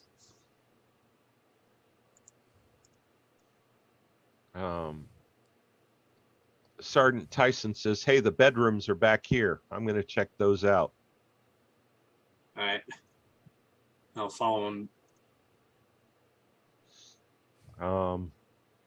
So the parents' bedroom is just normal. Doesn't look disturbed or whatever. When you look in the kids' room, there's a small bed in there, and Sergeant Tyson picks up this white jumper. It's a kind of like an insulated white jumper with bunny ears on the hood. And he says, I don't think this is good news. He says, I've met Bunny before. That's what they named her. And so they made this bunny suit for her for the winter to keep her warm. How old is she? She is, just a second. Carry the 4. I love how much math we're making him do tonight. Dang, man, that's a complicated question. I don't know how old she is. She's this big. I mean, Yeah, are you asking by the Chinese New Year calendar, or are you asking by the summer solstices? He holds his hand about 3 feet high. About 162 centimeters. That's how old she is. Let's make that 2.5 feet tall. Yeah, he's about 2.5. I don't know. Is that 3, 4, 5, something like that? Either way, too young to make it too far on her own. 42. You're killing me, Jimmy. 42. All right. Well, I'll check the rest of the house. yeah, the kitchen, there doesn't seem to really be anything, and no, the living room is a mess. But beyond that, all there is just a missing kid. You don't see a child's body anywhere. other than the shredded adult bodies, is there any other sign of a struggle, like a giant? Yeah, in the animal living came room, harassing absolutely. through? Yeah, the furniture's turned over, things are tore up, but it seems like something broke through the front door, made a mess, and maybe left or something. I don't know. Are there any tufts of fur or any other blood? Anything else? Make another notice roll.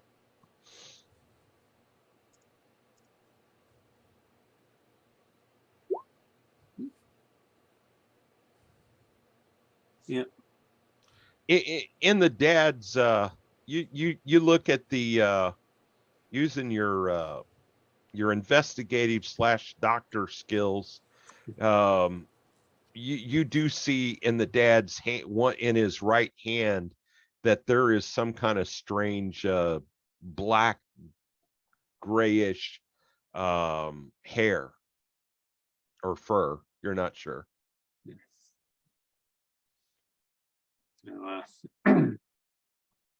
Pull out a bag or something to collect that up with. Okay.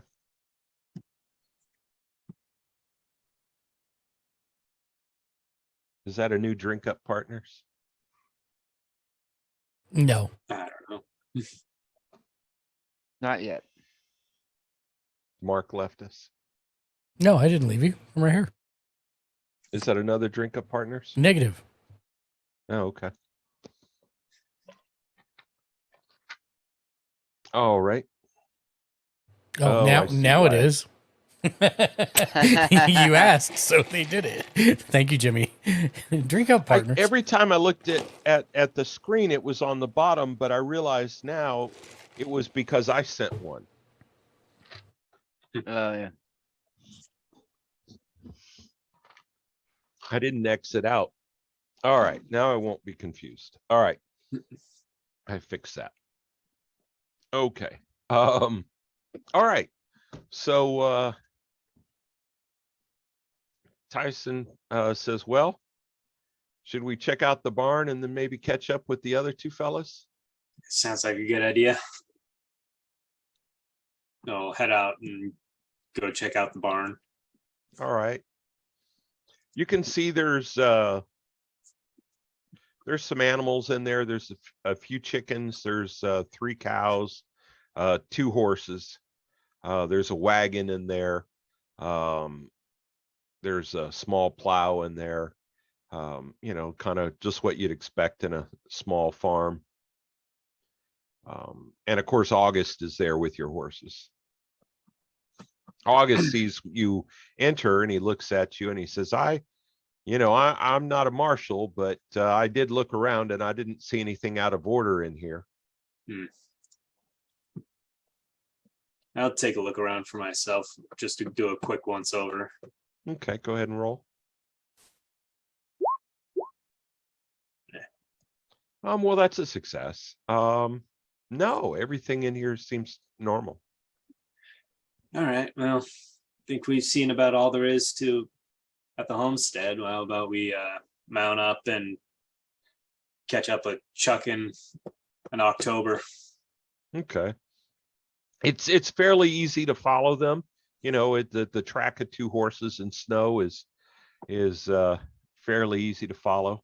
Right now it's about 6 inches of snow, but it's coming down. It's an hour or 2, it might even be a foot. So October and Charles, why don't you both roll whatever you want to roll for tracking?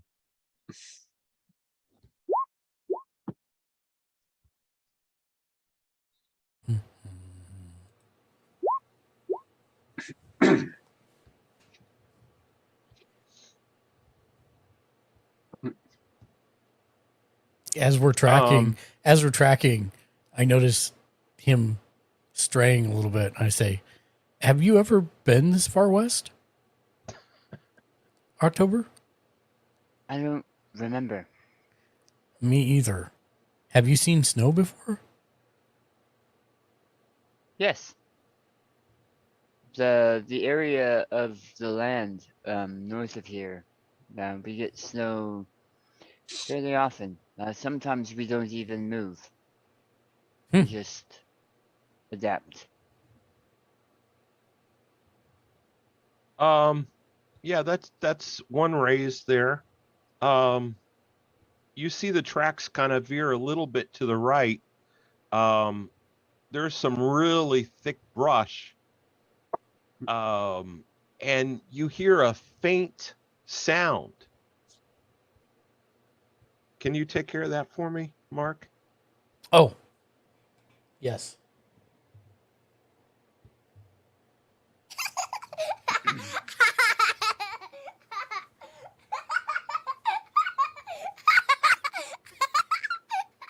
I like to imagine that John had to use the restroom, but Mark is using the restroom instead.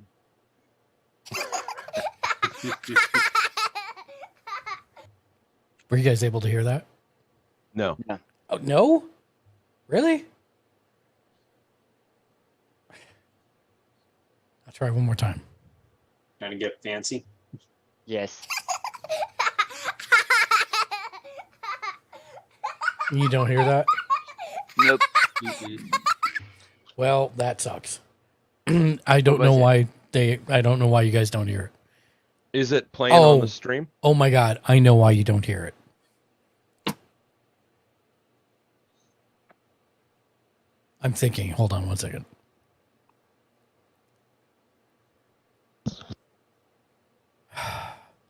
I'll be back real quick while you're figuring that out. Yep, give me 1 second. I think I've got a fix.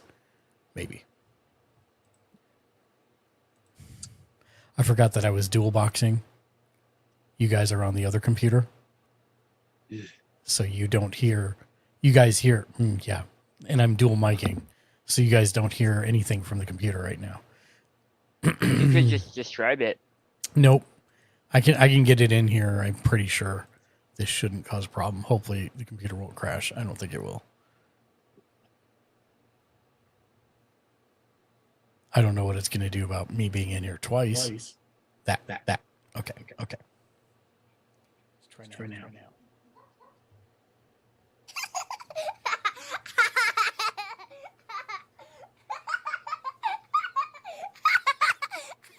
Nothing.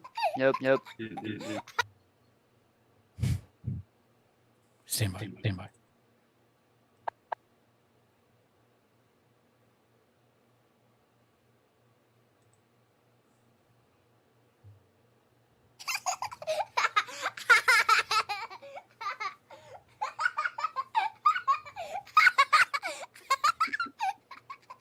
Wonderful. I take you heard that. Yeah, but I don't know if Doug did. I was just. Say again. Oh, hold on. That was not what I went. Boy, that wasn't right at all. I just totally left the call.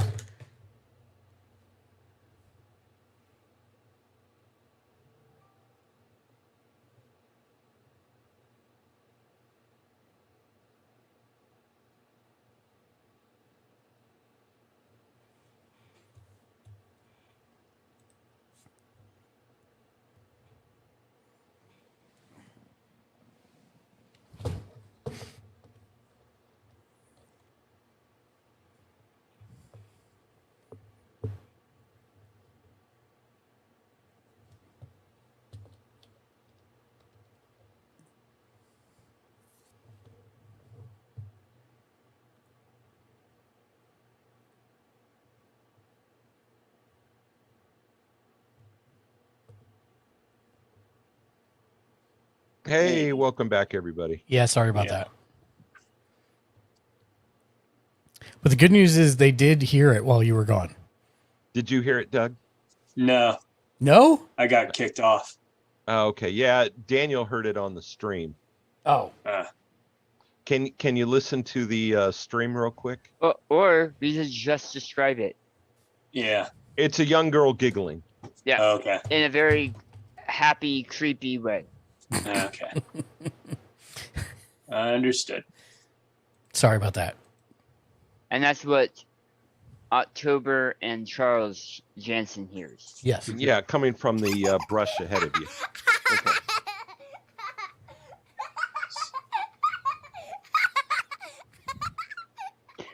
Are the tracks still of just the girl? Yes. Okay.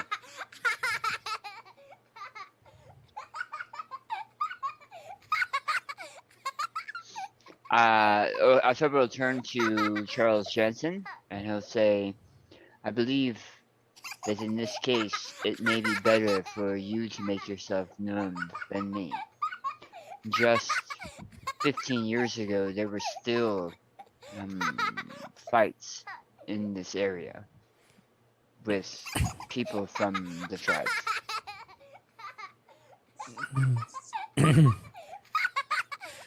That's not unnerving at all. As he continues to listen to the giggling, We can't hear you, Mark. you can't. Because you're muted in Zoom. Hold on.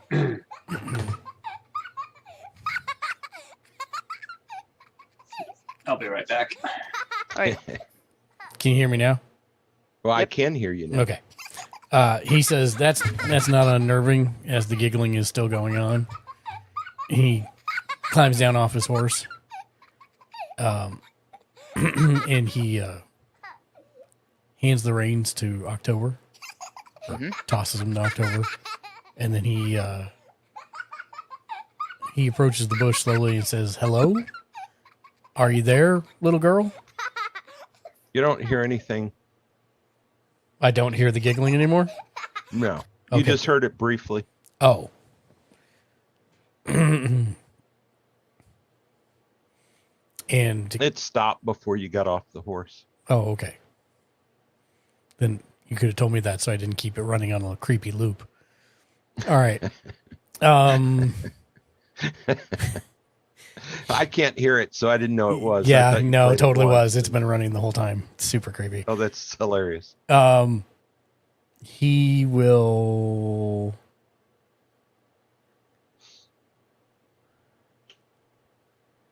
Can I see into the bush? Yeah, a little ways in, yeah. It bushes. It's a bushy area, not just one bush. Bushes.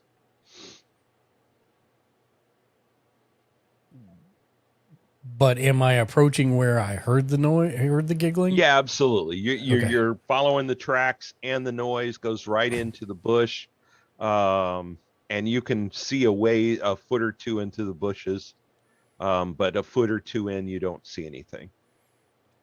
I will say, we're from the Marshals department. We're here to help. Why don't you come on out and we'll get you some clothes and some warm food and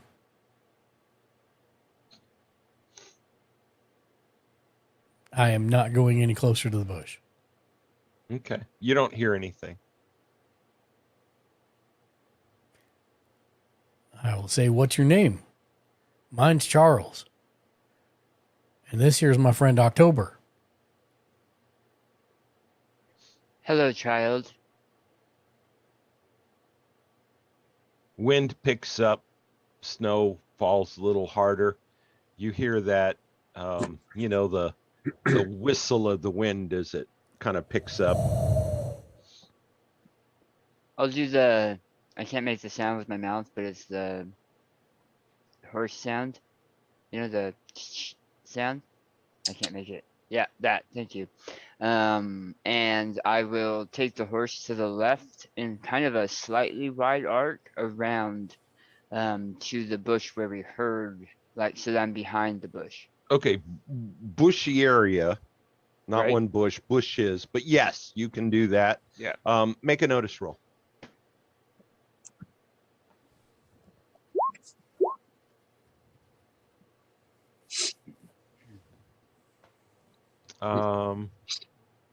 You're on the side, and you can see that on the other side of the bushes,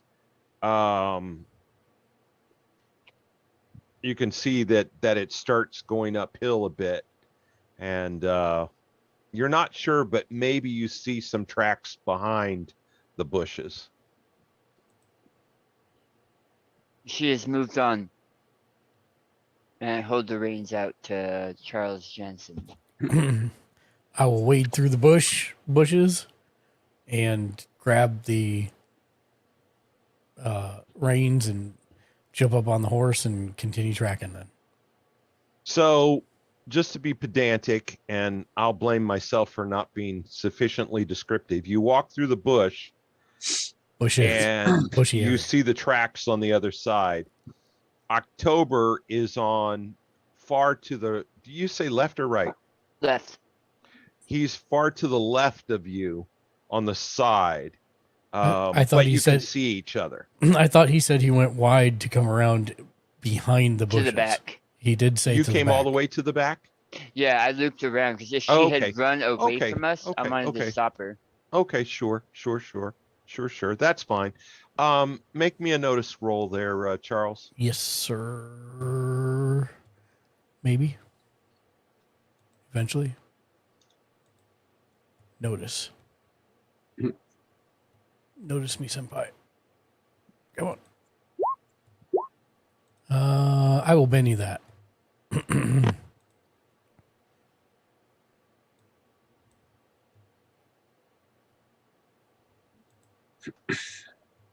And try again. That's better. So you just take a moment and your eyes follow the tracks up. It's quite a distance, and through snow, you're actually surprised you see it. But you see the girl right at the crest of the hill above you, probably about 200 yards or more. And she's standing there in her bunny suit, waving at you, and you hear the giggling. Hey, little bunny girl, come on down here. And she giggles and walks off down the other side of the hill. We'll jump up and right after her.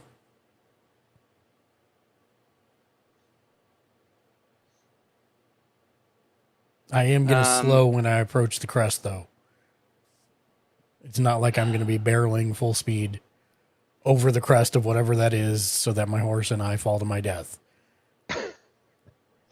As we start to pick up speed, October is going to take a feather from a pouch at his side, and he's going to split it down the center so there's two halves, and then he will pass them over himself and then to the ground, toss the reins, hopefully he'll catch them, to Charles Jansen, and attempt to shape change into a falcon.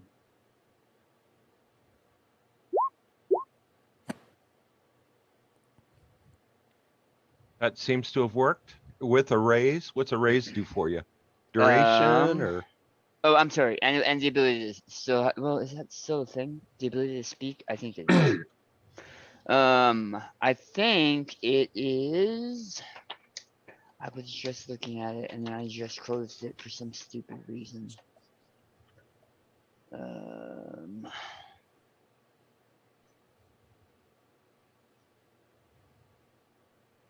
Particularly large version of this type. Increase in strength and vigor, but I mean, I'm a hawk, so.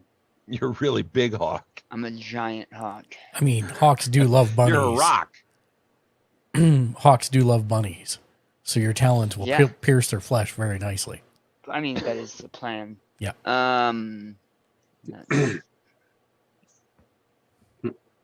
So, make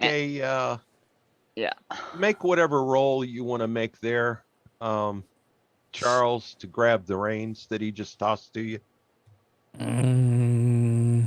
Whatever you think is appropriate, I'll be happy with.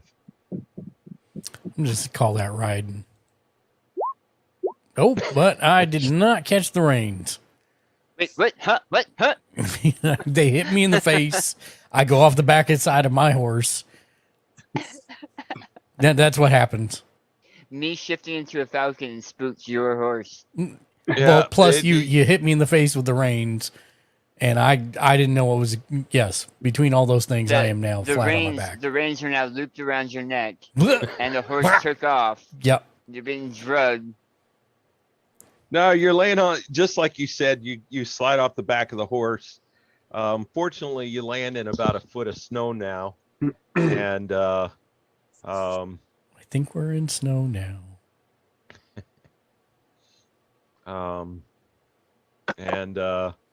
Yeah, you in a minute here, not yet, but in a minute here, we'll make you make a bigger roll, see if you can catch your breath. Sounds good. Stupid. Mr. Falcon. Critical fail. Yep. Why don't you it's pretty breezy up, but fortunately you're a very large falcon. But the snow is pretty thick to try to look through. But so make me a notice roll. Or I'm specifically looking for prey. A large prey. It's a good thing her underbelly's already red.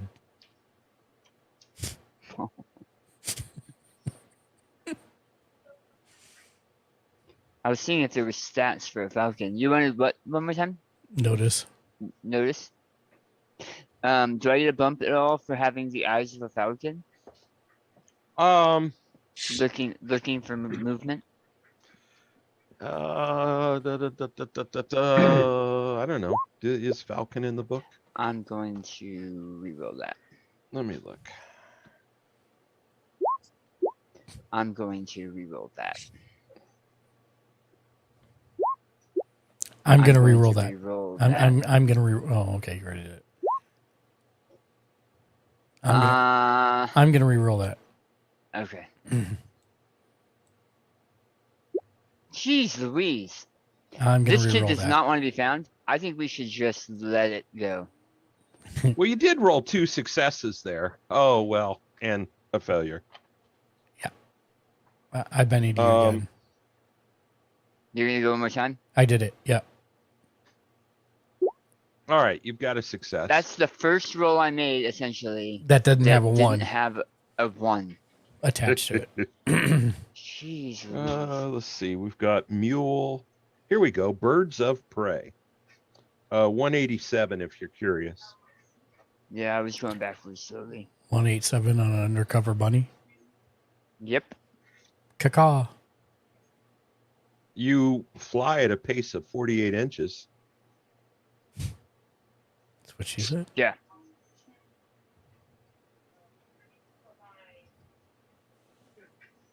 Oh, notice it's D10 versus it my is. D6. So I do get a bump. Okay. Go ahead and just roll a D10. An exploding D10.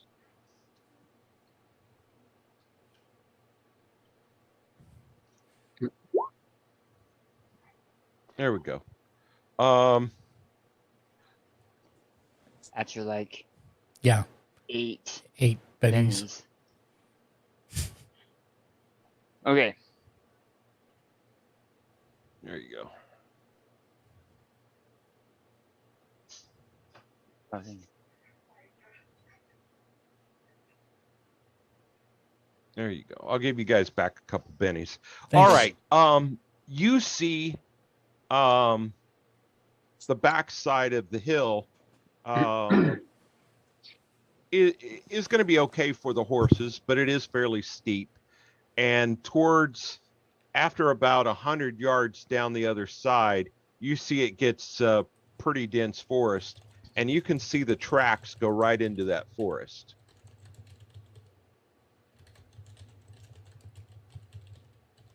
Now, time that has passed, girl went over the side of the mountains.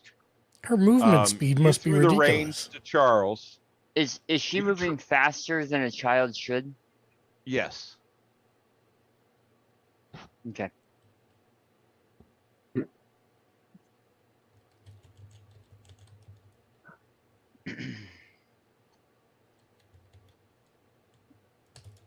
I'm feeling very dark right now, so I think that we should, yeah. I'll call down in a voice on the wind. saying she's moving far faster than one would expect, and she's already in the forest on the other side of the hill. Are you looking back as you say that? I'm looking down, yelling it to the mountaintop. Are you looking in my general area or no? No, Okay. That's what I want to know. because I'm Why don't- tracking her. Right. Why don't you go ahead and make a vigor roll for me there, Charles? Thank God. Yeah, you passed. And make a writing roll for me too. I'm going to Benny that.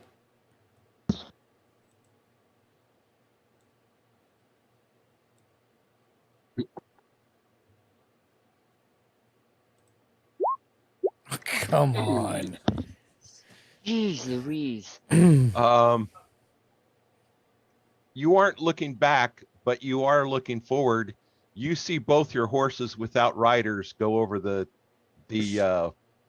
crest of the mountain and slowly just kind of meander down.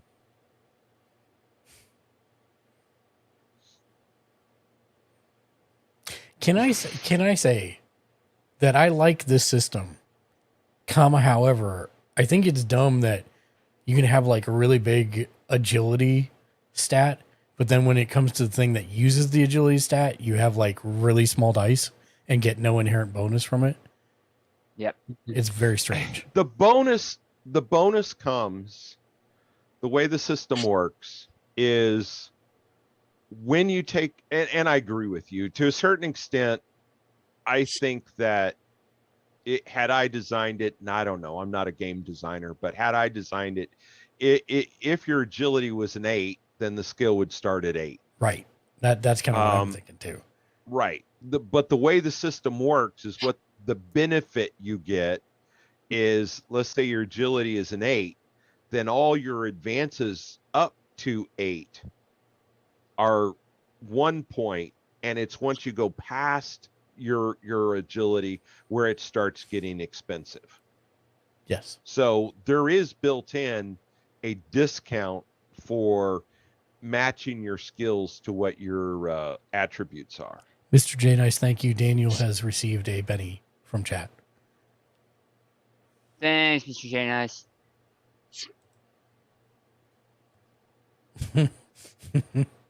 Yeah, I'm there with you, Daniel. And as you kind of did a sit up to see if you could catch the horse, there was enough motion that your body turned into a sled, and you're now sliding down the hill towards the bushes. Faster than I could run. Yes, that's true. The opposite direction from the horses. Oh, I'm going backwards down the other side of the mountain. I see. Yeah. You're not going to go up towards the crest. I mean, do you want me to roll to see if I can if I can critical fail towards the peak instead of down the other side?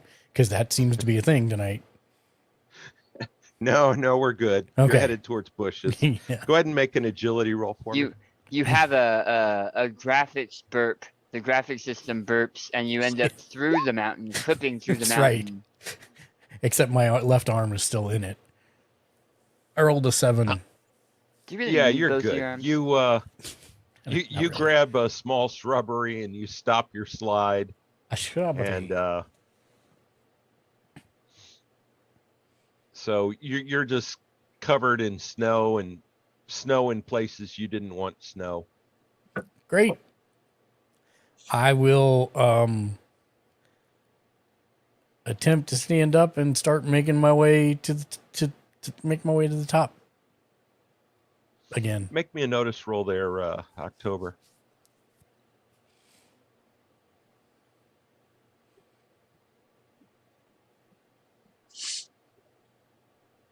Oh, I've got a better way to do this. Hold on 1 second.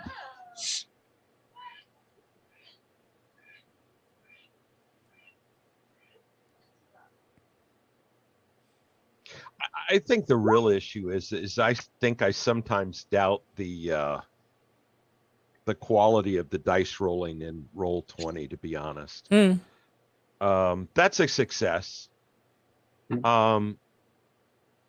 You hear the little girl's giggle again, and you don't see anything because there's leaves and trees and whatnot in the way, but you think you see something big moving leaves and such, walking in the direction that the tracks were heading.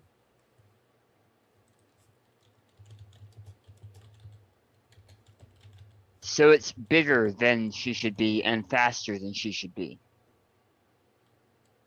But it's still wearing her costume.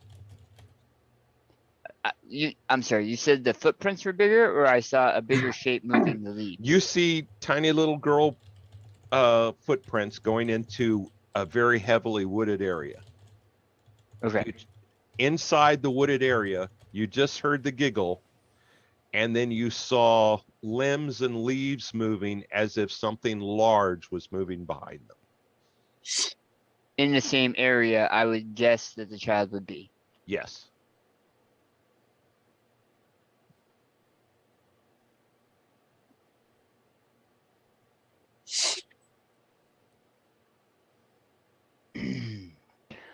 What would this be? I'm gonna guess spirit. Jeez, man. Daniel wants to nope the heck out. October is brave as all get out. And flaps and flutters into the top branches of the trees, like flying where he can, up nearer the tops, trying to track this whatever it is.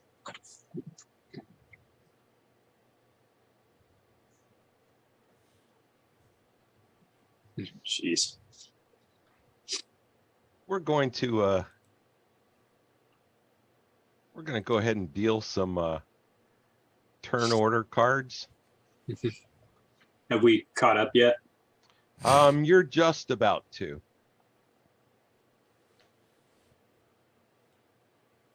So a large bat wolf thing that's probably about 9.5 feet tall sees you come through the top branches and launches itself at you. So I do look like a normal bird. If it would attack all birds. You look like a large normal bird. I do. I look like a large hawk. Yeah. Just trying not to die. Funny about that.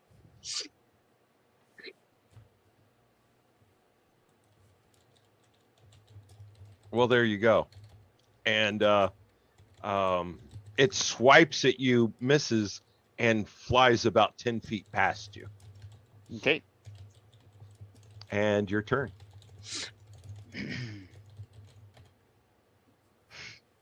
This is going to be bad. This is going to be so bad. But possibly cinematic, but so very bad.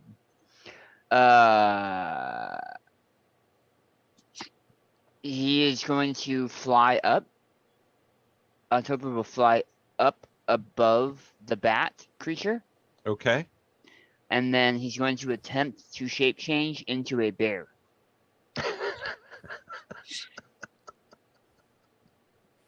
I like this plan. Very cinematic, but stupid. I mean, I think you have to yell something like, "You're not the only one that can shape change, mother trucker," as you do it.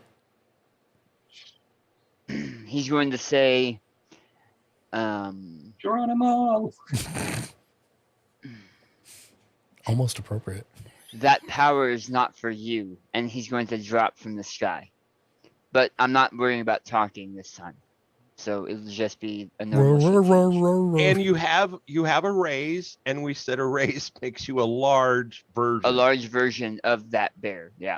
All right. So So normally a bear is size 2. I think I'm size 4, 3, 4, 3. Let me see probably what. Let me 3. read the spell. Size 4 is pretty huge. It was talking about size factors in the Reddit I was reading. Because there's a lot of non-word words.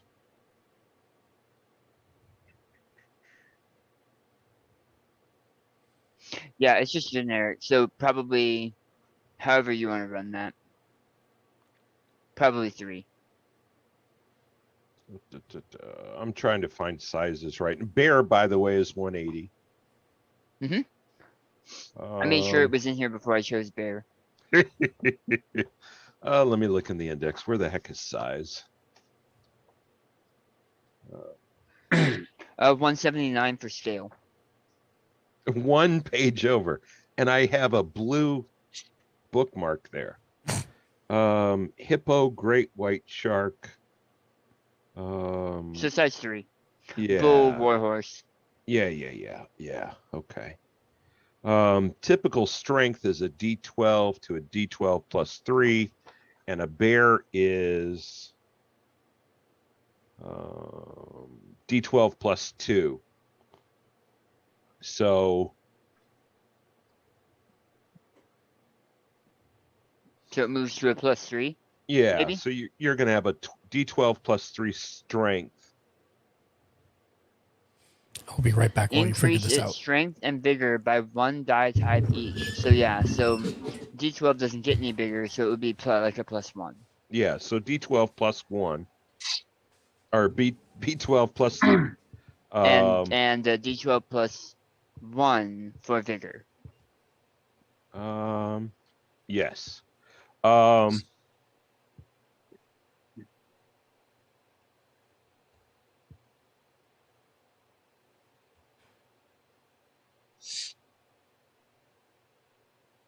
And let's just go ahead and make it a D10 fighting, because Oh, hold calculating on. it. I don't think I can do that. Hold on. Oh no, I can. Okay. Nope, I can't. We're not veteran. We're not heroic either. A veteran would have been the rank I have to be to transform into that. I'd misread it.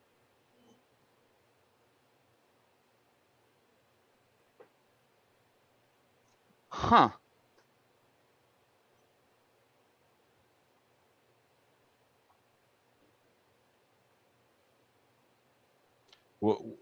Is it a size thing? It's 5 to 10. It says the size and the types of shapes you can pick depend on what rank you are as a player. Or as What a character. page is that? That's page 167 for shape change.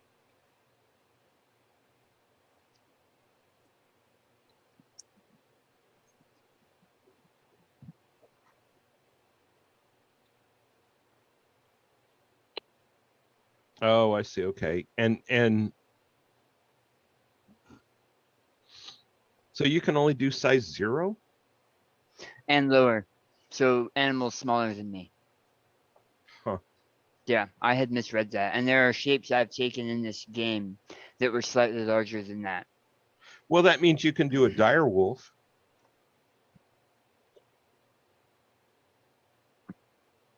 That's page 181. Oh, wait a second. I'm sorry. Can I hold my action until after dock? I can't remember if we said that was possible.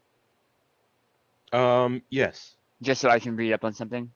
Sure. Thank you.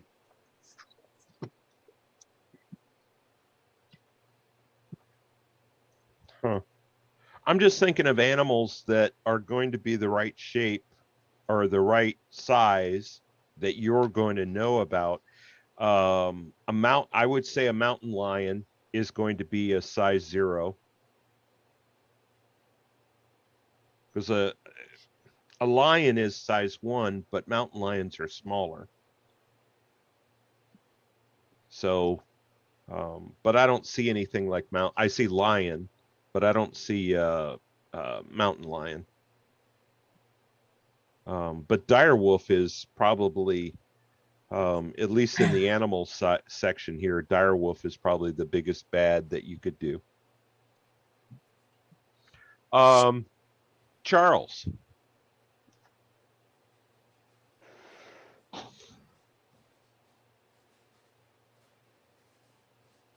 Mark.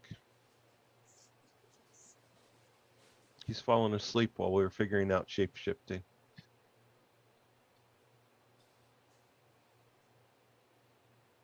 Huh. He's not in the stream either. Like it dropped? I don't know. Oh, he dropped. It just has some Greek letters showing. Oh no, And- he got up. The Greek letters and his chair. So he has the removal. It's removing the background. Oh, I see. Okay, yeah, I see it. So now. he probably went up to get the restroom or check on that. So he'll be right back. We could probably move to Doc because he's in a different area. Well, Doc's actually going to show up on his turn. Let's just. I could take a restroom break real quick. Let's take a minute break real quick. Okay.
I'm back. Are you back with us, Mark? Sorry, back. All right. So October's holding his action. So Wait, what happened? You're Did he fall on it and do damage? no. I can't shift into a bear. So what he's holding his action. So you are on your back, your feet are pointed uphill, and you see this giant bat wolf thing in the air. And it's your turn. Point of clarification: I'm not on my back with my feet pointed in the air because I grabbed a bush and stopped myself. Remember? Yeah, you were sliding backwards. Yeah. You grabbed the bush. Yeah. And you stopped your momentum. So you're laying on your back. Your legs are pointed up the hill. Oh, I see what you're saying. Okay. Yeah, I'm gonna try and stand up and start running up the hill. Okay, and you see the creature in the air above you. Oh, it's in the air. Yes. Oh, well then It's a big bat that's flying. All right. It's a wolf bat thing. Yeah. No, I got it. I'm gonna.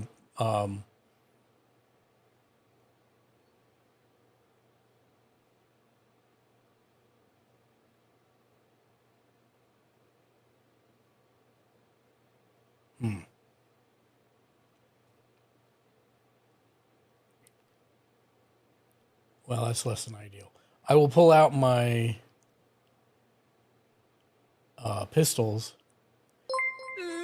and I will stand up and try and run up to the top of the hill towards the horses. Horses are Quests down the and hill. cliffhangers Yeah, on the on my other side. stream with 3 viewers. Yep. So go ahead and roll your D100. Okay.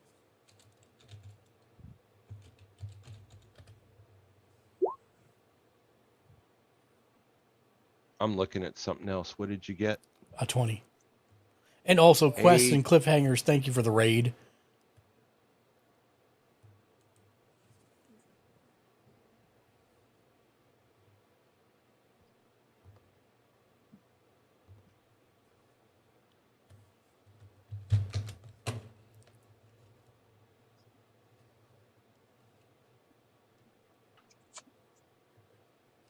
Thank you for the raid, guys. Apologies All right. when we're doing I tabletop didn't know role if you were playing. going to say more about that. All right. So a flaming. Hold on. Sorry about that. A flaming bullet comes out your gun and flies towards the target. Without me firing it? Well, that's what the 20 is. So go ahead and roll your. I'm not. I didn't say I was going to attack it. I said I just pulled them out, and I You just started pulled them out. running up the hill because We'll I don't ignore the 20. I don't have my rifle. It's on my horse. Okay, but you're not going to shoot them with the pistols? No, because I haven't seen it do anything yet, and I have a sneaking suspicion it's the little girl. So if I don't have to, I don't want to. Okay. Okay, so you're just going to use your max run and get to the top of the hill. Yep. Or okay. past you're it at if I the can. top of the hill. Do I have enough momentum to jump over the other side and slide towards my horse? Start to slide, yes. Okay, that's what I do. Okay. Doc, you, the sergeant, and August, you're following the tracks. You look up this hill. You see this giant wolf creature in the air. Quests and Wolf cliffhangers. bat How was creature. your stream? Thank you so much for the raid. We appreciate it. And at this point, that's all you see. You do see the horse tracks going up to the top of the hill. I'm gonna start galloping, just try and get closer, and draw my rifle. 737 Are you going approaching to that big shoot, or are you 750. just going to ride up to the top of the hill? I'm just gonna ride up to the top of the hill. All right, you're at the top of the hill. October. Make sure you go show some love to quests and Can cliffhangers. I help you with what you're thinking about? Thank you again for the raid.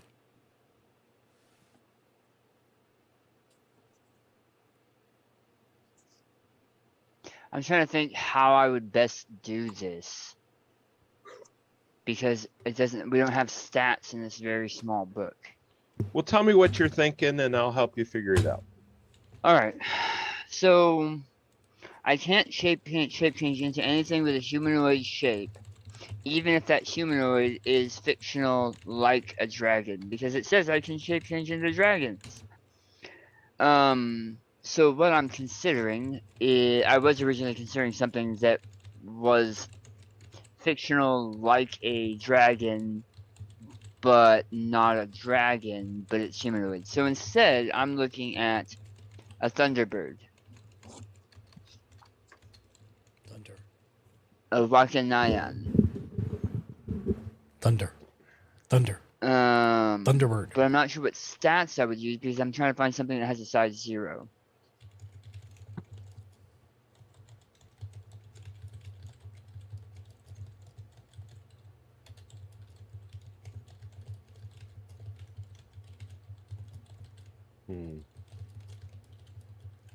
Let me well,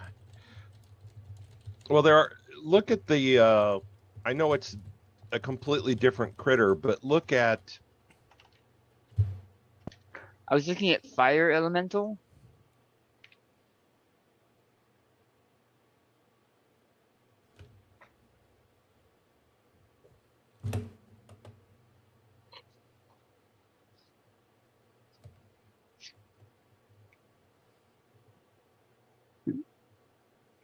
so um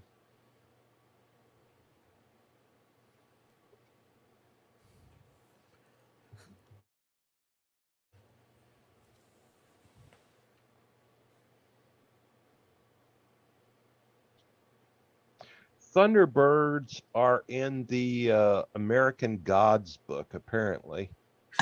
I will look for that really quick. I think they're spirits.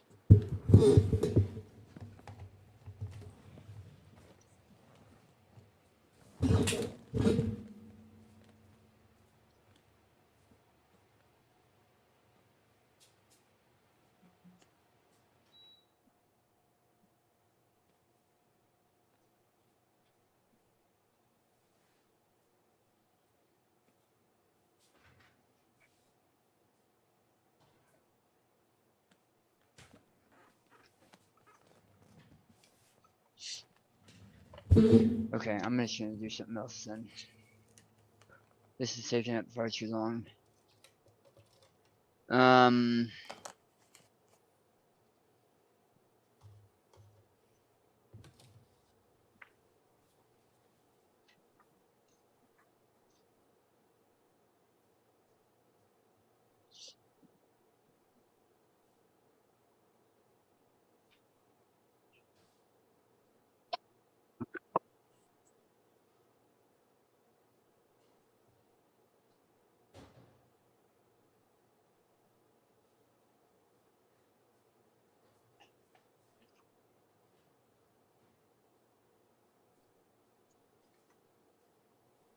All right. How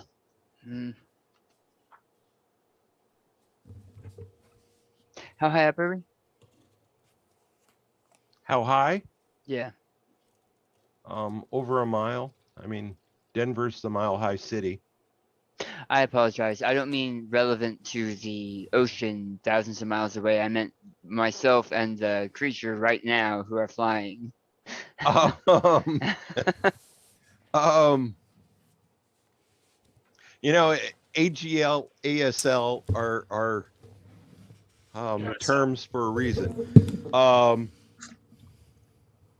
The creature is, let's say he's 150 feet off the ground and you're 130 feet off the ground.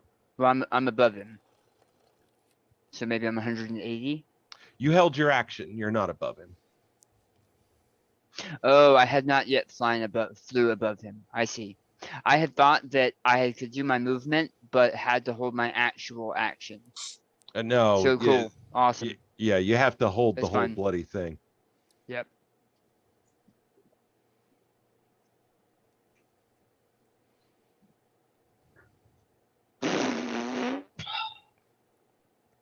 Is that the noise a Thunderbird makes? Yeah.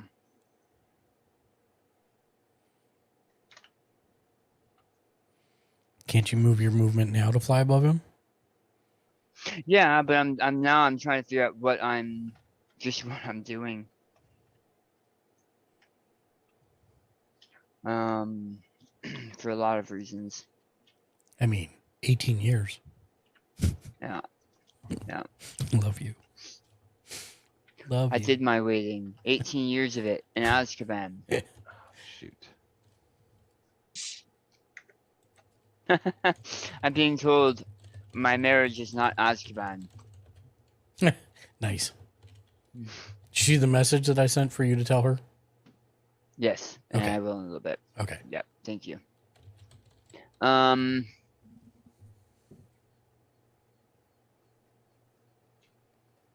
I mean, this creature is a creature, right? The wolf bat thing? Yeah, it's an animal that exists in this setting. Because I'm Yes. looking at it. but it's probably size 1 or size 2, correct?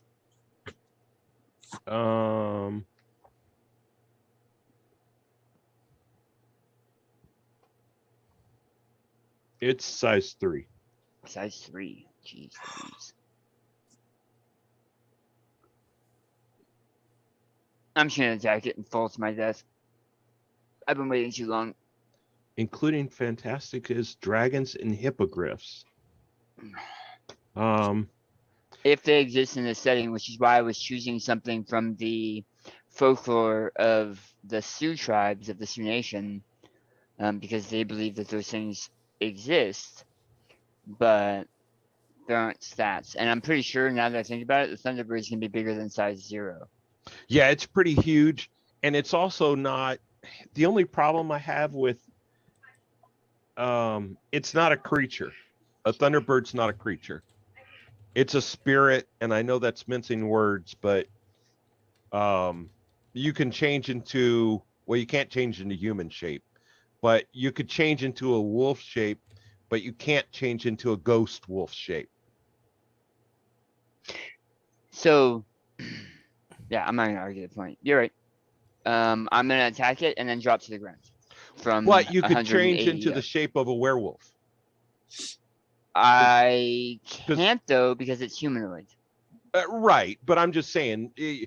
So a dragon isn't a spirit creature. So wait, No, why couldn't he I'm change into a understanding. bear? Okay.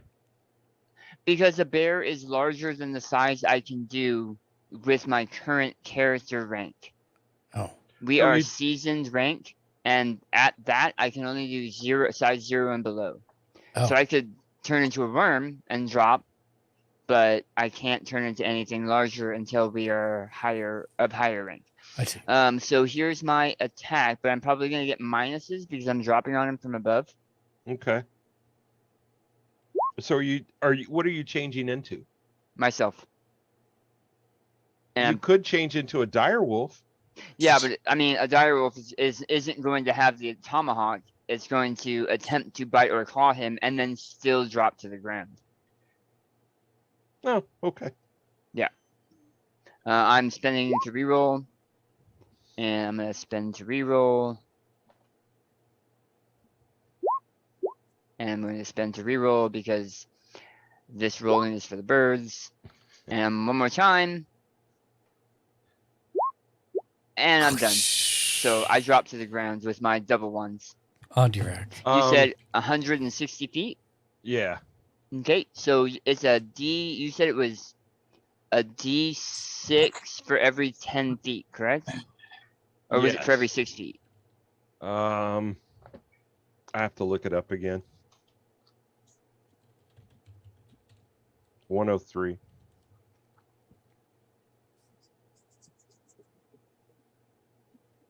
That's not there. Okay. 127.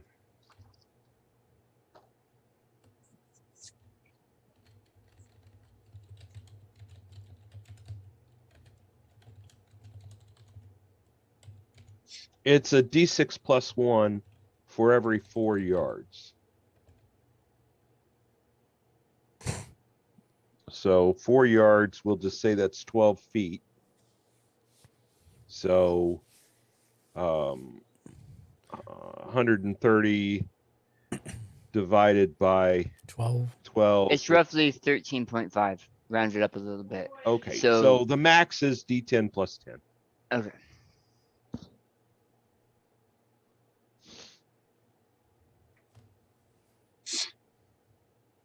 Are you rolling that or you want me to? No, I'll roll it. Okay.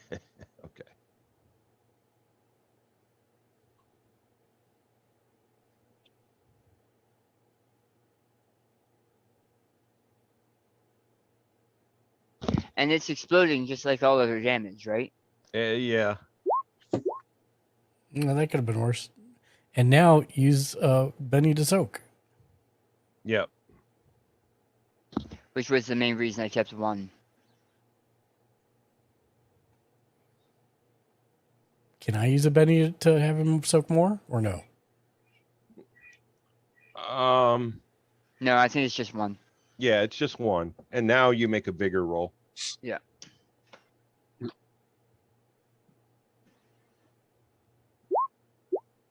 That's Okay, good. that's good. So you made a success and a raise. And what's your toughness? My toughness is so I have armor applied, but it shouldn't apply to this. So I think my toughness is 6. Okay. So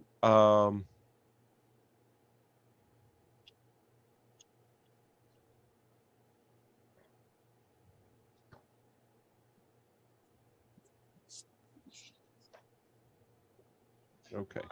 Every foot of soft snow reduces damage 1 point.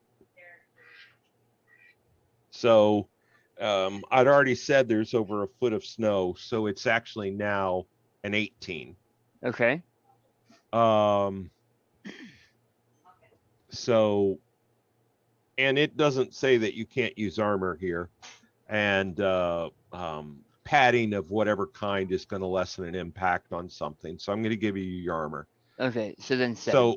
So it's going to be 7 plus 4 is 11.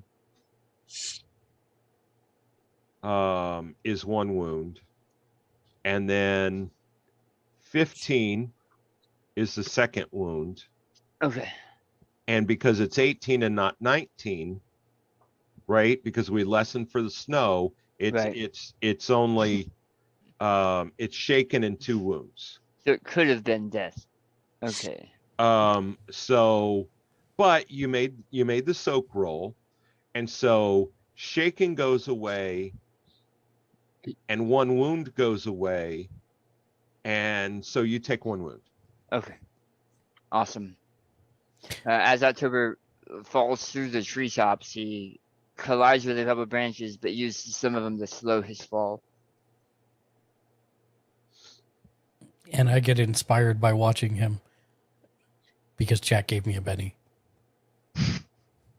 Nice. I'm going to deal the cards here real quick.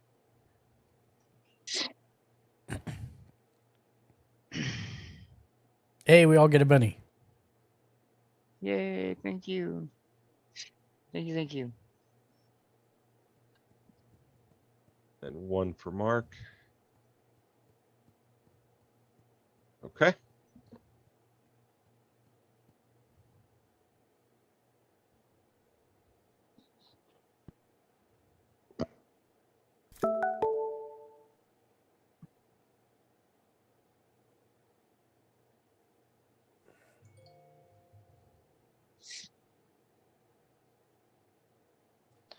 Let me do this.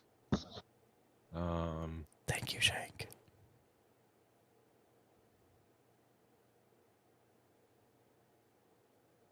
Okay.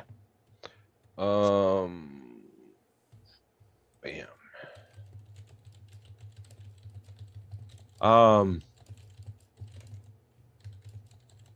The creature sees you at the top of the hill, Doc, and dives for you.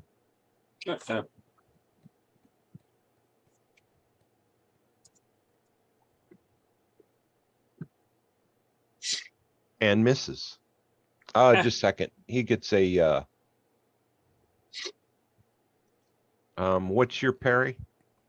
6. And misses. Because he gets a heroic dice too. So October. Okay. That was quick.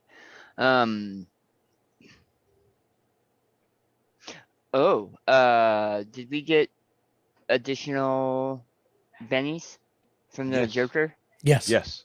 That's why everybody got bennies. Oh, so I should have a second one, right? No. Why? Because chat also gave us one? Oh, no. No, That's chat what you just were gave referring me to. one.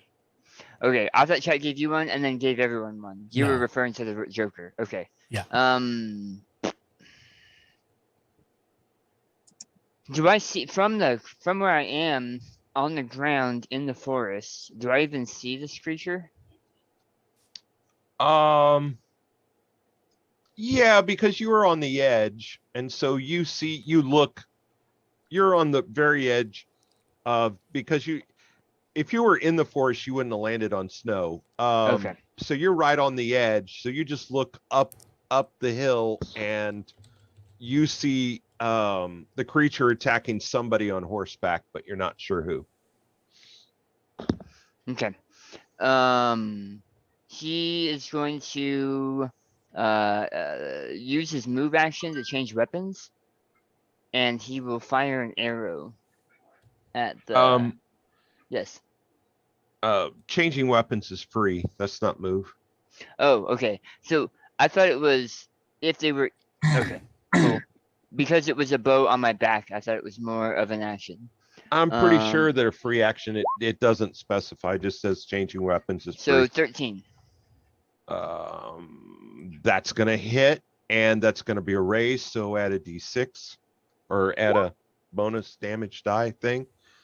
So 9. Uh, Oh, that's actually really low. Yeah, you I'm should gonna use re-roll my it. I'm gonna use my 1 Benny to reroll it. You got this. That's better. So 14. there we go. And then it's about that time, so I'm gonna go off with Mike real quick. Okay.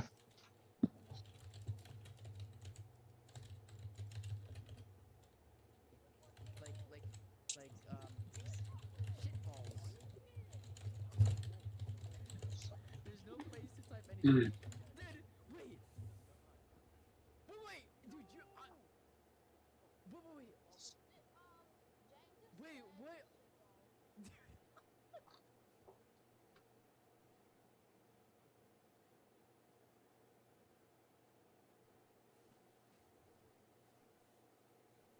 Okay. 14.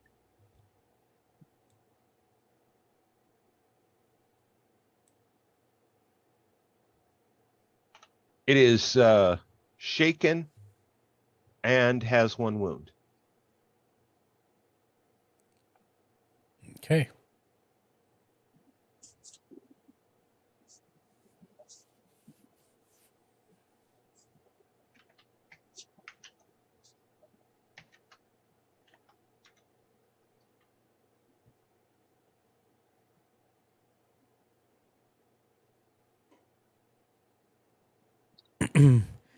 Chat has given a Benny to Daniel. Thank Okay. you, chat. There we go. Shaken 1 wound.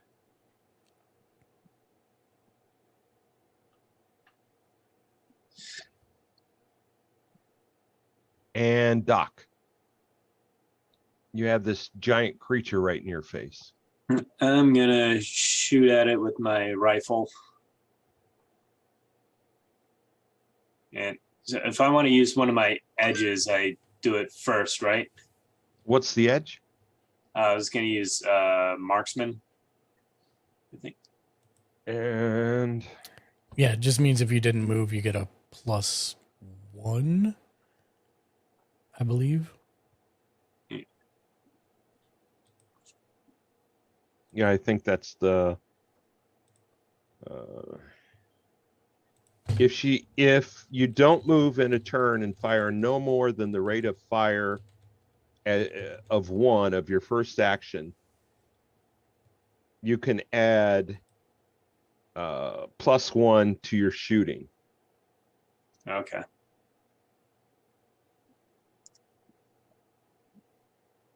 So yeah, just don't move and add a +1. All right.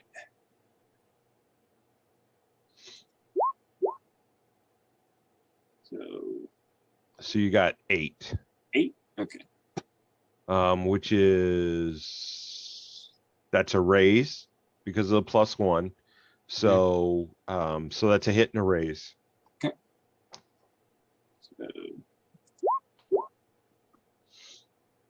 So we use the bonus die. So that's 9, 10, 11, 12. So you got a 12.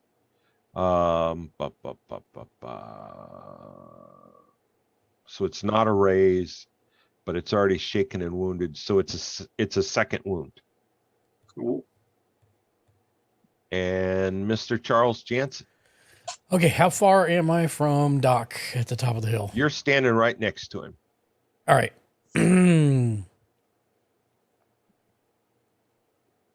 This is gonna be the death of me. I know it.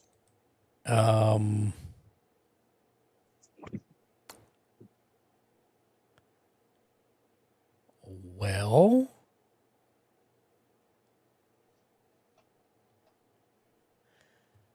I am going to attempt to subdue the creature by smacking it with a pistol in the head. Okay. That's a -1 or a -2 for a called shot. Let me find out what head is. I mean, I also have a question. isn't this thing size 3? -4. Isn't this thing size 3? Well, we got to add it all up. So it's a -4 because you're aiming at the head. And then it's a size 3. Which means you are correct. You get a bonus, which I think, let me find it, but I think the bonus is going to be 3. I heard Daniel say something. Maybe he just said he's back. Yeah, I'm he back, said but he's I back. also have a question when you're ready. Yes, sir. Scale.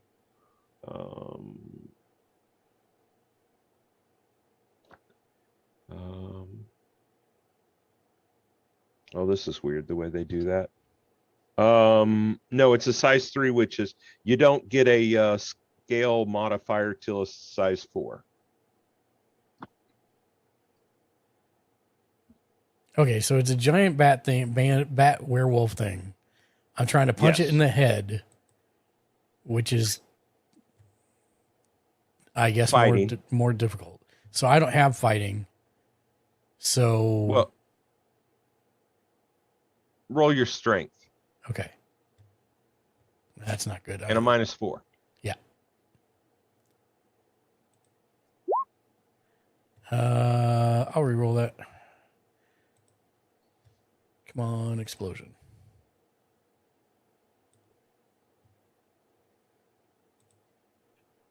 Nope. I'll try again.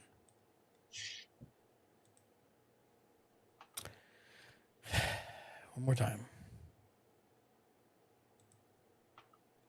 Nope. I miss. You want me to spend a Benny for you? That would be lovely. Every single time I've gotten a 1 on one of the dice. There you go. There we go. There we go. So that's -10 -4 6 to melee hit it. Standing next to it. Let me see what its parry is.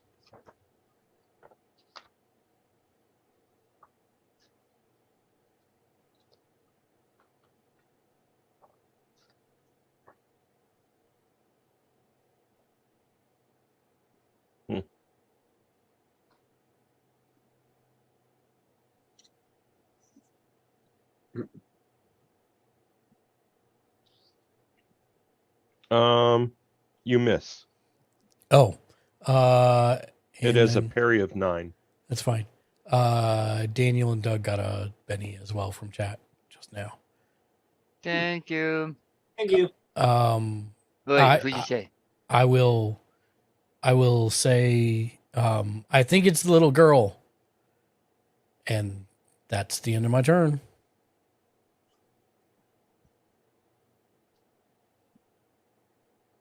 All right. Well, actually, I didn't move. Can I make? Do I think I can make it to my horse from here on this turn?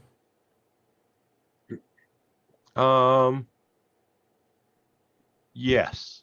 I will move to the horse, Okay. and that's it for me.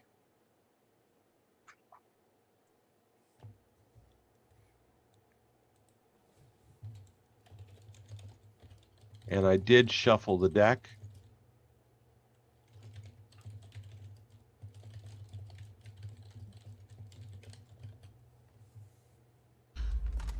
October. So when I shot it with an arrow, did the arrow glow brightly when it hit? Because that would tell me if it's evil. The answer is yes, but did you hit it? Yes. And he did I 2 thought so. wounds to it. Oh, you did. You're right. Right. Yes. Yes, it did. Brightly. Okay. It may be the girl, but it's also evil.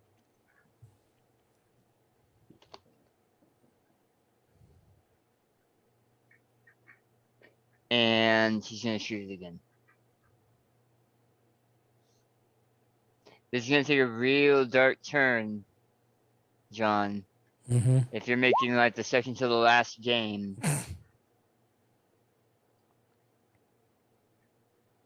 Boop. I'll be back. Are you okay? Well, that right there tells me if I got 2 zeros in a row, I'm not. Here, I'll I'll be spend a penny for you. No, you're good. It's because I'm wounded, so it's gonna be taking stuff away anyway. But I've been rolling ones all night. I don't know. All right. Is there a way to edit the text once you put it on the map? You should be able to. You should be able to. There it is. Got it. Yeah. Double click. Oop. Why did that do that? So if you have to go back to the mouse. Yeah, you got it. There we go. And I'm done. If it's moving, I'm moving in the undergrowth to keep underneath it. But other than that, At this moment, it's facing away from you, in front of Doc, and it's Doc's turn again. Okay. I'm gonna. I hope it's not the kid. I'm gonna take a shot at it.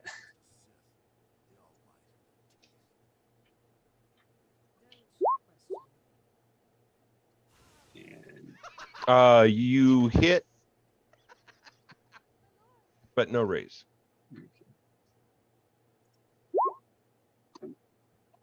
So 13 damage. I haven't had a chance to give him a vigor roll yet. So that becomes a 3rd wound. This thing is right in your face. You put your barrel right up between its eyes. It's literally an inch away from his skull. Pull the trigger. The head snaps back and it just falls right in front and slides down the snow, leaving this red stripe running down the hill.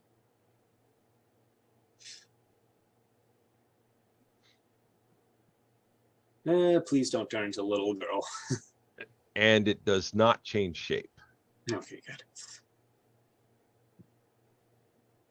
Are we still in combat? No, there's no more. I'm gonna take out the sample of fur that I collected. Yeah. And is it matched to what's on the creature? It does. Okay. Well, I think we have our culprit. Yeah. I'm gonna be opening this creature. And to I'm see gonna if there are be. any pieces of little girl. I'm jumping onto the horse and heading into where we lost visual of her down at the forest, and I'm going to search for tracks. Okay. I don't want to get too dark, but you find what you're looking for, Daniel. Damn. And it looks like it's been in the stomach for about a day. Not to be uncouth, but how much? Like percentage? All.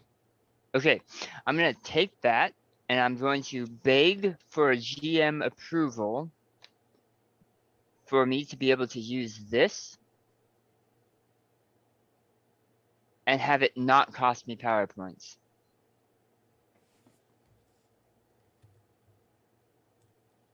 For Character resurrection. with an arcane background may cast any power available in their setting, regardless of rank, one time only. Sure. And that power is going to be resurrection. Okay. So I will be collecting the all. And So Red Riding Hood was swallowed by the wolf whole. I didn't put two and two together. So it's not pieces, it's a whole thing. Yeah. So I will cover it because I'm sure it's not in the best shape. Right. And take it someplace where I've got a good 4 hours that I can. It's a 4-hour spell? It's a 4-hour ritual. You head into the woods and you see Charles dismounting off his horse, about to enter a cave. I will call out to, I'll say Charles Jensen. October. And I will shake my head and look at the small bundle that I am carrying. I'm going to try something I have not yet ever tried. I am not sure what it will take from me, but the few that I have seen cast something like this, they were not the same after. What exactly are you trying to do? There has been too much death this day. And I will take this opportunity to play a card. Did it play? It played, it's just small. It's tiny. How do I make Yeah, it I got it. bigger? I got it.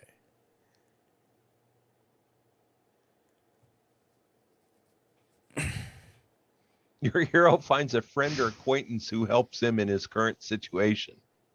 Which is October casting this ritual.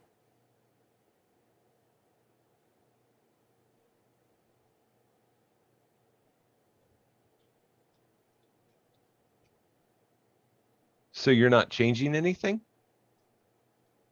I mean, that's already what's happening. Right, except that I find a friend or acquaintance who helps us with the thing that we're currently doing. Okay, so who do you find? I don't know. I was going to leave that to you because I don't know my backstory. But it was somebody that would be able to help him safely do what he's going to do. That's the idea behind playing the card. When he says that the people who cast this are normally forever changed or problematic, my thought is to cast this to find somebody to help him and me if necessary, if I have to help with the ritual or whatever. Okay, I got it. Okay. I got it. What page is that on? 160 something? Resurrection? Yeah. It was Because it's not in the index for some silly reason. 166. Hey, there it is. You know, it's funny you said that right as I turned to 166. Wow. That's why you didn't want it. The PowerPoint. I don't have that. Yeah. Who does?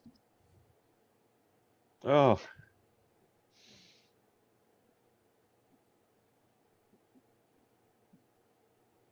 Because I had planned him specifically for stuff like that, Z-Teach did, the first Z-Teach. But, yeah. It is a spell beyond October's means. Or a ritual beyond October's current means, which is why he is trying to focus his ancestors into an arcane spike that grants him the wisdom to attempt this ability. The spell. Well, I mean, the body can, a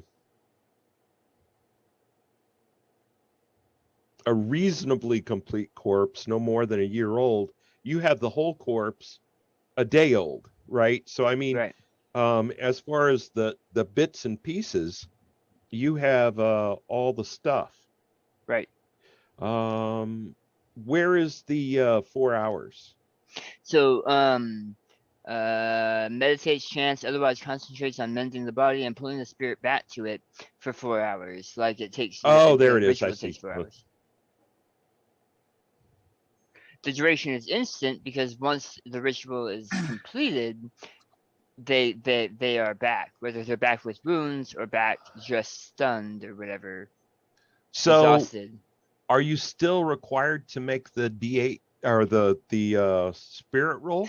So I think what the arcane spike does is it unlocks Yeah. the ability to cast a spell. Yeah, you still have to cast it.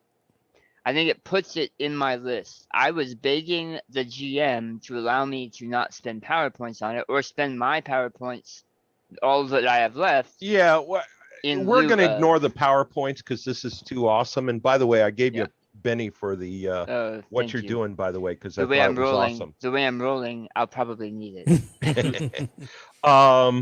So yeah, we're gonna roll. We're not gonna worry about PowerPoints.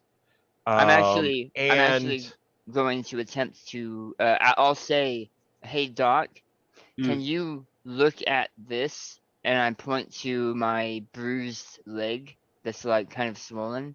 Can you look at this and see if you can do anything about it? Sure thing. Let me grab my bag. Because I don't want a wound roll when I'm trying to make this next roll. Amputate. Yeah, and I need 2 minutes because of all the hydration. I'll be right back. Yeah. Doug, your healing does heal wounds, right? Yes. Okay. I have a spell that can do it, but I really want to. Yeah. Yeah, I knew what you were trying to do, and that I've been sitting on this card trying to figure out a way to use it. And if this helps somehow, my plan had been to do resurrection on one of the parents. Yeah. Because I did not think he was going so dark. Yeah. But I mean, it is a week out from Halloween. Right. It is. Should I go ahead and roll healing or wait for? I would go ahead and roll it, yeah, and then he can look at it when he gets back. Oh, that's good. Nice. Got a raise. Right on. Nice. So I just finished printing the Black Order in Marvel Crisis Protocol. Nice. Oh, right on. Yeah. So if you and I ever get to play that, Mark, we'll have a one couple day. different options for you. I mean, you should. What day are you getting here? Friday. Yeah, so you should bring it this time. Yeah, I might. Because we probably will have time to play it. Because I'm currently a bachelor. Do you have a estimate? Timetable? No. Yeah. I mean, Halloween for sure. I don't know before that.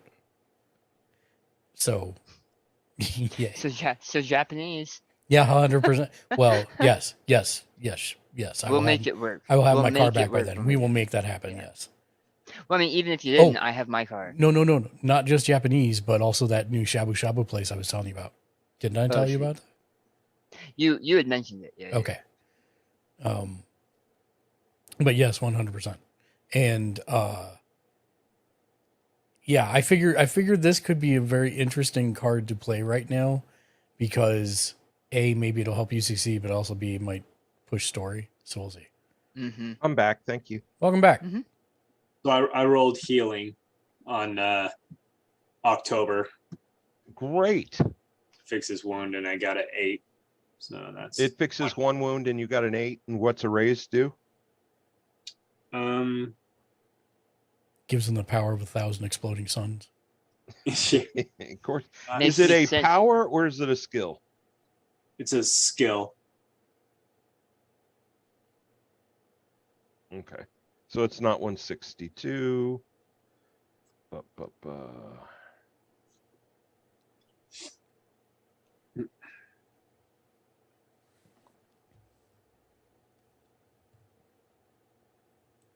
It's called I'm hop- healing. Yeah. I'm hoping that the Oh, those are Supers- hindrances. Super's version of this game has much better powers. I'm hoping. Is there a Super's version of Savage Worlds? Of the first edition, I don't know about this adventure edition. I like these cards. Yeah. Pretty awesome. And I'm glad chat has been liberal with Look them. at my picture. Oh yeah. Got it today. That's ironic. What was that? Don't you think? It's the Savage Worlds superhero Companion. compendium. Oh, cool. Yeah. Got it today. Nice. I have the horror, science fiction, and supers one for the first edition of Savage Worlds, but not for this new one. So that's awesome. Super sounds cool. Yeah, I got it. Came with that. It came with the. Oh, you got your Kickstarter. Oh, you got your Kickstarter Yeah. stuff. I see. Yeah, this is the superpower Kickstarter. We can't see it. Yeah, I got to turn the background off. So this I was hoping it was going to come through. Oh, this pawns. is the pawns. It's there's a lot in there. So And, I think we know what Savage Worlds we're playing next, John. Yeah. And these are the archetype cards, Oh, sweet. and some of them are pretty obvious who they are. I Yeah. noticed more DC heroes in here. There's the front, and I guess the back. It's going to be too small to read, but all the description. And Yeah. but they have, I mean, there's Oh, wow. Lots of options. yeah, just I mean, honest to God, you could almost play any hero you could think of, just slightly modifying any of these cards. Yeah. That's cool. That's awesome. And it came with the last thing it came with was adventure deck cards, and I think there's 4 or 5. Cards? Yeah. Or packs? No, Oh, 4, sweet. 4 cards. So there's hidden power, and with hidden, if you draw hidden power, because you add this to the normal deck, you it's just like the normal superhero thing. It's like, oh, I didn't know I could do that, and so it slightly modifies your power.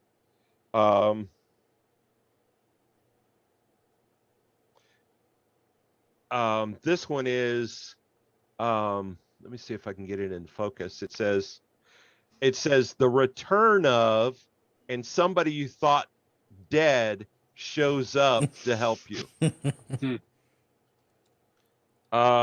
This one is called To the Rescue, and when you're in a fight, you play this card, and all of a sudden a whole bunch of civilians are in danger, and you get bonus bennies for every civilian that you rescue.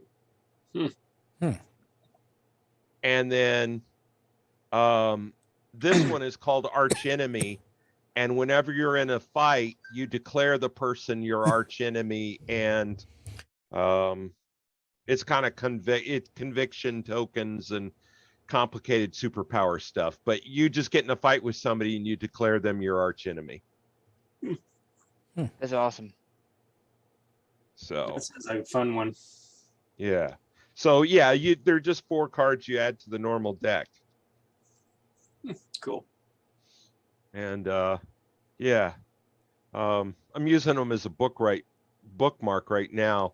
I was reading through the book. So yeah, it's funny you mentioned that. Where the heck is healing? Healing. It's on his character sheet. I know it's on his character sheet. I just wanted to see how much he heals. How much heal does a heal? A hero with this edge adds +2 to all healing rolls. Well, thank you. Thank you. I really appreciate that. You know what? I really love this game. I really do. But sometimes trying to figure out what the frickin' rule for something is. 96.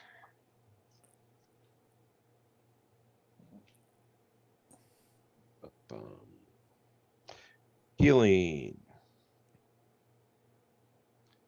Each attempt requires 10 minutes. Yep. Per wound level of the patient. You have 1 wound. Correct. Yeah. Subtract 1 from healing rolls without a basic first aid. You don't. He has that. He's got the skill. A success removes 1 wound, and a raise removes 2. Well, you only have 1 wound, so Yep. you're extra healed. Yeah. You're good to go. Thank you. You're welcome. Your bruise is gone, but so is your leg. Yeah, but I mean, the bruise is gone, so. Right. Good to go.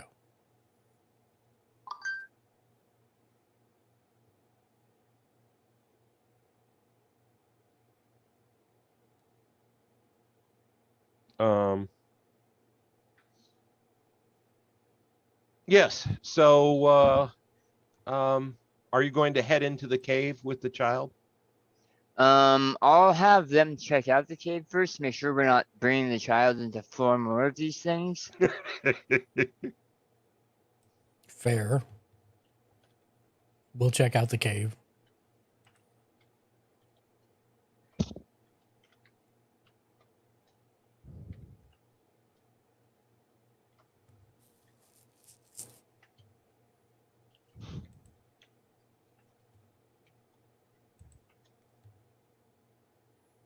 Do we find Okay. anything? So, Doc, you and Charles check out the cave.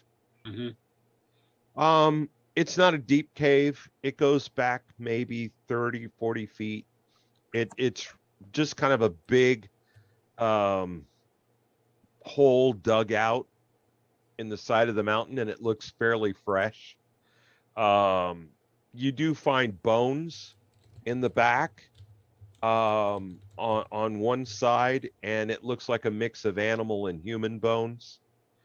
And on another on the left side are the bones. On the right side, it looks like there was some kind of nest where it was laying. Okay. But otherwise, you find nothing. Okay. I will head back out and let October know it's good to go. I will lay the body in the center of the cave, and then I will start to clear out parts of the cave that really don't fit what we're trying to do. And then I will light some of the sage and other herbs that I have specifically for rituals to empower the circle that I'm walking around the body. And I will begin to call the spirits, ancestors and spirits of this area, pretty much focusing on renewal and the turning of the seasons. And I will place a couple of small bird eggs that I found earlier, like before we started this ride, next to the body. And we'll continue to do that.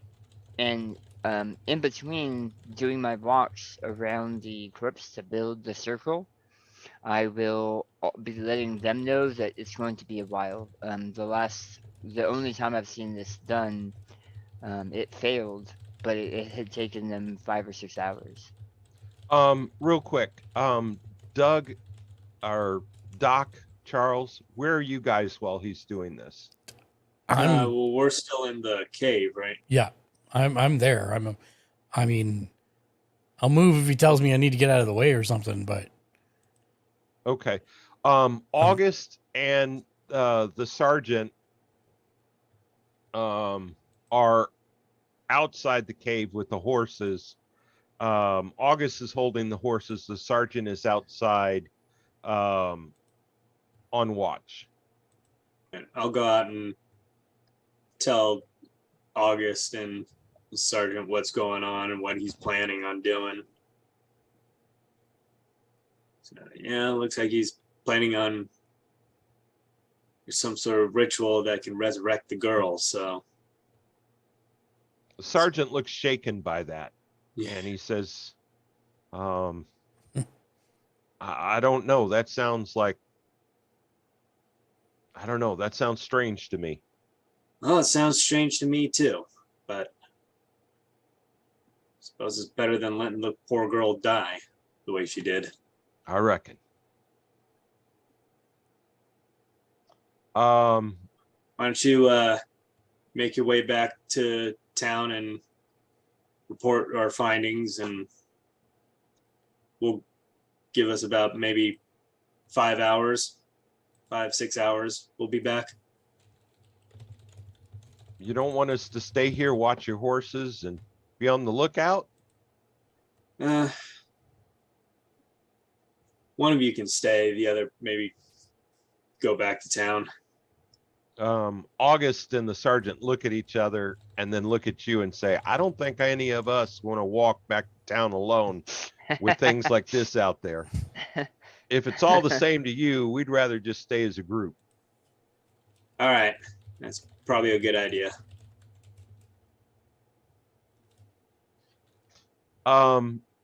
Mark. Yes. Or Charles, can you Yes. make me a notice roll? I can. Eventually. Stand by. There it is. I keep losing my sheet, so it takes me a second to find it. Was it good? So It was all right. No. Yes. when it was Doc all right. walks past you Yeah. to go talk to the guys outside, Yeah. you're looking in the cave at October, and there's one point where his whole body seems to turn into green dust in the shape of his body. October. Mm-hmm.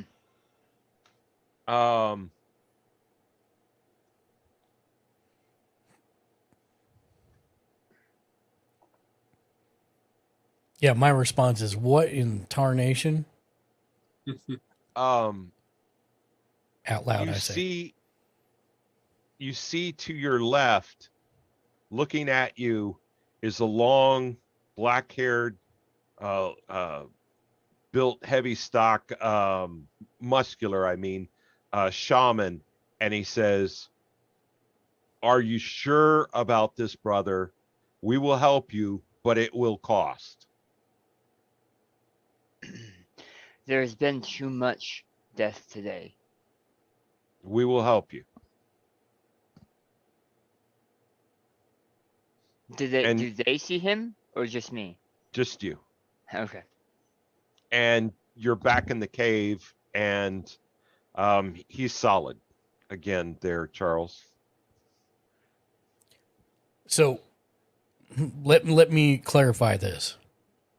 Is it like there's a bubble inside the cave and he hit the outer limit of it walking outside, and this green powdery version of him stayed inside the bubble while he left?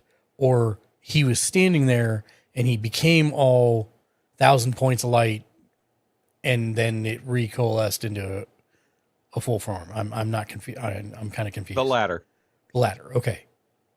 I say, did you see that, Doc? What just happened to you? Doc's outside talking to the guys with the horses. Oh, wait, He's so not even in the cave. I'm so confused. You said Doc, a version of Doc, Walked outside. when he walked outside, exploded into a bunch of green powder. October. When Doc walked out, Okay. October turned into. Got it. Yep. Then I say, what in tarnation? When he becomes solid again, I quickly say, what in the nine hells just happened to you? There's no response as I'm just continuing my ritual. Are you okay? There a quick nod, but you get the feeling that the ritual. Yeah. there's Yeah. a No, I certain get it. timing. I get Yeah, it. yeah. I'm just gonna like stand there and say, is there something I can do to help? Shakes his head. All right. Then I'm just watching over him. And All right. I have the rifle, by the way. I figured that's why you were sliding down the hill. Yeah. Was going after the rifle. Yep. All right. So you do your thing for 4 hours. You hear you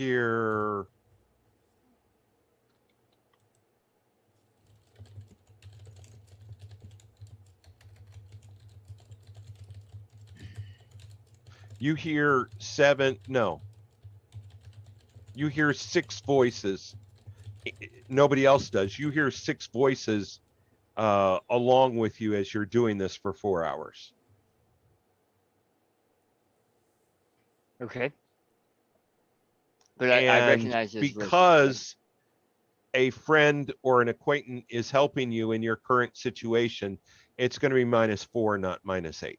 Ooh, I like that very much. Okay. And I will.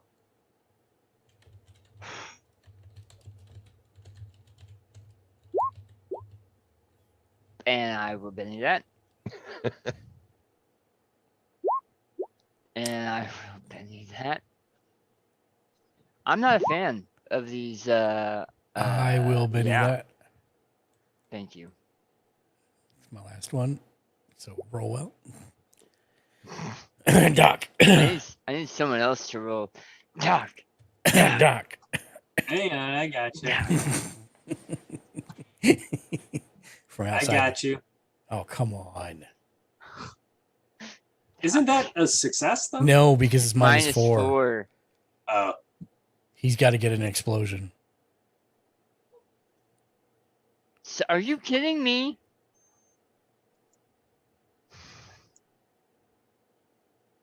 There Yay! we go. There we go. Son of And a you still got a gun. 1.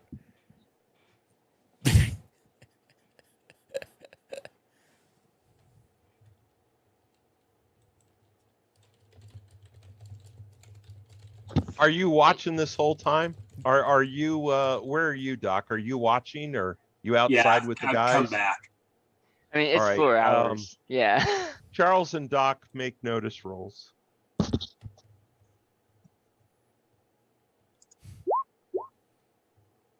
Okay. My one weakness, finding my character sheet. Hold on. There we go. Close that. Go back to that. And then notice. I got a success. Those are successes.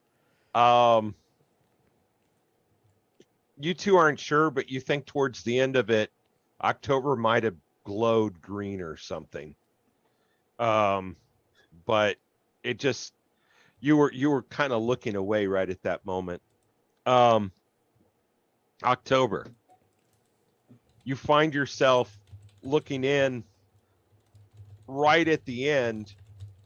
You felt yourself drawn to this tent where the chanting was coming from, and right at the success, one of the shamans grew old, kind of crumpled up, and fell over dead. Okay. And then you're back in the cave, and the girl starts crying and sits up and looks around, and she's kind of scared. Mm-hmm. And I'll kneel down and say, "It's okay. You're all right." She puts her arms up. She is exhausted. Yes. I will, but not wounded. But not wounded. Yeah. I will pick her up, keeping her head away from my neck. That's the right one in. Frick. What was the name of the officer of the sheriff deputy from here? He's his that's, name Sergeant Tyson. Yes. Was Tyson standing outside with the horses? Yes, with August. Okay. October nodding and thanking the ancestors and the shamans that came to help, will stumble outside, feeling very drained, and he will say, "What was did we hear Tyson's full name?" Yeah, it's stand by. It is We have to scroll up, huh? no Samuel. Samuel Tyson. Deputy Samuel Tyson. Yes, sir. This girl, I don't believe I caught her name. She has family here, yes? Besides her mother and father? I don't know myself, but I can find out back at town. If she does not, then she will be coming with us. So ensure that you do good work in your research. I'll find her a home. I can promise you that. No, We have some good homes. I'm very specific in this. If she has no blood here, she will be coming with us. Okay. And he'll turn around and walk back into the cave. And that's me. Are you going to be able to ride? I ask October. I believe so. I am just a little tired. That was a hell of a thing you just did. The only time I've witnessed it, it was from a very brave hunter that was taken before his time, very similar to this, but she was much younger. I did not actually think that she would be able to pull through, but we have seen too much death today. I'm going to walk outside while they're talking. And you have her, right? Yeah, I have her. I'll let you guys finish your conversation. Yeah. I'm glad that it worked, but there is more to this. I was also warned about this ritual, that she will need to be watched, at least until she grows of age, to ensure that nothing came back with her. If there's blood, if she has blood in this town, if she has family in this town, then they should be able to watch out. Otherwise, she'll be coming with us. Okay. What do you think might possibly come back with her? There are far more than the gentle spirits of the elements in the hunting grounds, and who knows what might ride back with one who's been there. Well, I won't pretend to understand, but I'll take your word for it, friend. Thank you. And I pat my leg that Not a still has problem. a slight splint on it. Not as bad as it looks. It feels much better in any event. Let's make our way back to town. Right. What time was it when we headed out here? He came and took us from It was lunch. dinner, right? Lunch. It was lunch. Okay, Lunch. so it's getting It's to getting there. evening. Yeah. It was an hour and so it was about 1 o'clock. It was an hour and a half ride to the house. Then you went south. So, let's just say 3. So it's probably, let's say 7:30. So it's dark. It's night out. Okay. When I walk out with the girl, I take a moment to stop at Deputy Tyson, but I say it loud enough that Slim and August can hear as well. And I say, Deputy, we found the girl alive in this cave. Do you follow? That's exactly what I think. That's best for you. You about ready to head back? He's looking, I don't want to say he looks pale, but he looks shaken. You gonna be all right? You all right to ride? I'll be fine. You think you're gonna be able to lead us back? I know it's kind of dark. I reckon so. All right. Well, let's let's get rounded up and let's get on back to some warmth. So it's 1:28 a.m. or 1:22 a.m. So I'm gonna fast forward here a little bit. So he leads you back to the family house. Just a second. On the way back, we're gonna ask you, Doc, if the inside of the house was as messy, was as gruesome as I believed it might be. The front living area was. Okay, so we haven't cleaned up the bodies yet. She doesn't go in. No. We're in agreement, right? Agreed. Now, only because I'm fast forwarding. Right. October and Charles didn't see what's inside the house. You guys saw a girl in a bunny suit. Doc never saw the girl in the bunny suit in the snow, but Doc did see the bunny suit coat in the girl's room. Right. Right. Yeah. Just something else to put together. Mm-hmm. Mm-hmm. I already thought about this originally when we were chasing it. Yeah. Yeah. 100%. And we are 2 weeks out from Halloween. Yeah. And right. Yeah. So, okay. So you get back to the house, just Reader's Digest. We don't have to RP it, but anything you want to do with the house before you go to town? Get the bunny suit, I guess, for the girl. And other clothing and supplies that she might need, toys. Okay.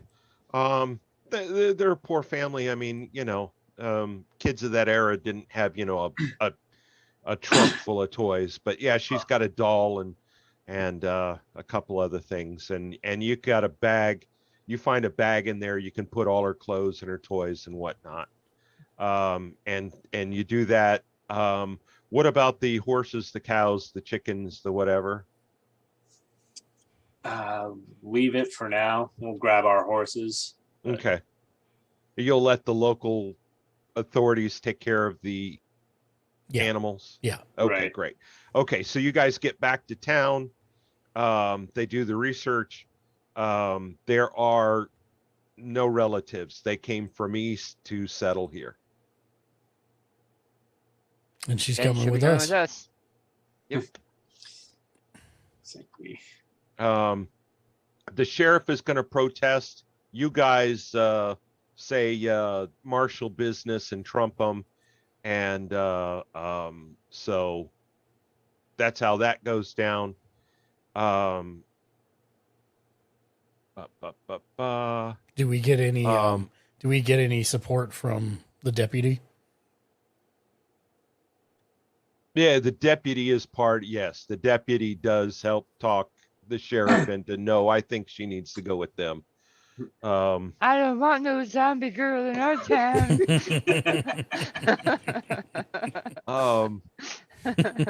Graciela. When we were coming back, her eyes glowed. Graciela offers to take care of the child with a huge grin. I didn't hear that speech, so I can't warn Graciela, so you might want to. I will. Yeah. After the fact. After we get the girl some food and get her in bed. 100%. All right. Fast forwarding, of course. Yeah. Umberto, Willis, and Henry have figured things out. You're getting another tender car with that can hold, so you'll have twice as much fuel, twice as much water. And they have worked on the engine. They're using some of the green rocks to create more steam. Nothing bad will come from that. No, it should be fine. And so your engine could previously do 60 miles per hour. It's going to be capable of 80 miles per hour now. On this track? That's saying a lot, actually. That's really good. Well, I don't know. I Googled before and it said a steam engine top was 80 and but routinely did 60. So Right. that's just the very top end of what a steam engine does anyway. And they'll Yeah, no, figure good. out the matter-antimatter equation as they go. It'll be fine. Yep. We're just fast So forwarding. you've You're got good. Right. you've got 80 miles an hour, you've got double the range, and you'll be able to head out. It's now that you're back at town and all these things have settled. It's 10, 11, 12. They'll have the other car hooked up and everything fixed, and you'll be out probably 10, 11 a.m. in the morning, heading on your way. All right. Cool. Yeah, that's where we're stopping for tonight. And that's where we're gonna stop right as October rides off and your train starts rolling. That's where we're stopping and where we'll start next week. Okay. I would like to make the note with the GM that I talked to Graciela after the girl was asleep. Okay. She kisses you on the cheek and she says that was a beautiful thing. Thank you. And you can tell she's choked up and trying not to cry. Yeah, but the crux of that is she's got to watch her to see if she turns into a zombie or an evil spirit. Yeah. Okay. I'm making sure that you're understanding that conversation. Yeah, but she's also seen the sacrifice. Yeah. I know, but I'm She's a positive explicitly person saying that Daniel had that talk with her so that you can't come back later and say, you never told Graciela about that. So, no, I got you. She's just a positive person. And she's like, yeah, I got you. I'm sure it's fine. Okay, I'm sure it's fine. So when she wakes up without a face. Yep, we'll know why. All right, cool. All right, I'm going to hit the purple screen of awesome. Thank you to everybody that came through tonight. Thank you for lurking, chatting, laughing, redeeming, cheering, and subbing. You rock. Our top chatter this evening was Nautico Love, followed by Shank the Noob. Look at all these rock stars that rolled through tonight. I appreciate everybody coming through. Hope you all had a fun time. I know we did. Top emote tonight, other than PogChamp, because it doesn't count. The good old-fashioned smiley face. That's hilarious. That's never been at the top. For raids, thank you for quests and cliffhangers for the raid coming through earlier. And thank you, of course, to Drogodan for the 20-month re-up sub tonight. Appreciate all of you. If you are watching on YouTube, make sure you hit that like, subscribe, and, of course, the bell icon to be notified whenever we upload new content, which is every single day of the week. bit.ly/mechanicsgl will get your name on every single show that we do for as little as $5 a month, just like the fine folks you see scrolling across your screen here in just a second. Of course, I do have to give a shout out to our bossest of boss producers, Shank the Noob, Mr. Janice, and Neo Sapien, as well as all of our other boss producers that are about to appear on the screen, and our regular producers as well, without whom we couldn't do what we do, and without you for coming and hanging out. Thank you, Scotty. Love you too, buddy. I hope you're having a great day, and I appreciate you for hanging out. We're actually going to raid a good friend of mine. He's actually local. We've met. We've gone out to dinner. We even went to a party together in at TwitchCon, which was pretty amusing. His name's Havacast. He's an awesome dude. Just runs one of the nicest channels, and he's one of the nicest people. So we'll head you over that way. It is adult, so 18 plus. So they do have their fair share of swearing and whatnot. So you're kind of warned there, but they're really nice people. So we're going to head over that way, show some love over there. Thank you again. We'll be back tomorrow at 7 p.m. Pacific, 9 Central, 10 Eastern for Fun with Friends Friday. We'll be playing Dungeons and Dragons Dark Alliance, which is a video game, hack and slash video game. We're going to be trying to platinum it. Thank you guys. Thank you, John, for running. Thank you, Daniel and Doug, for playing. Yeah, thank you. And thank you. Until next time, as always, be excellent to each other and game on. Game on. Game on. Game on.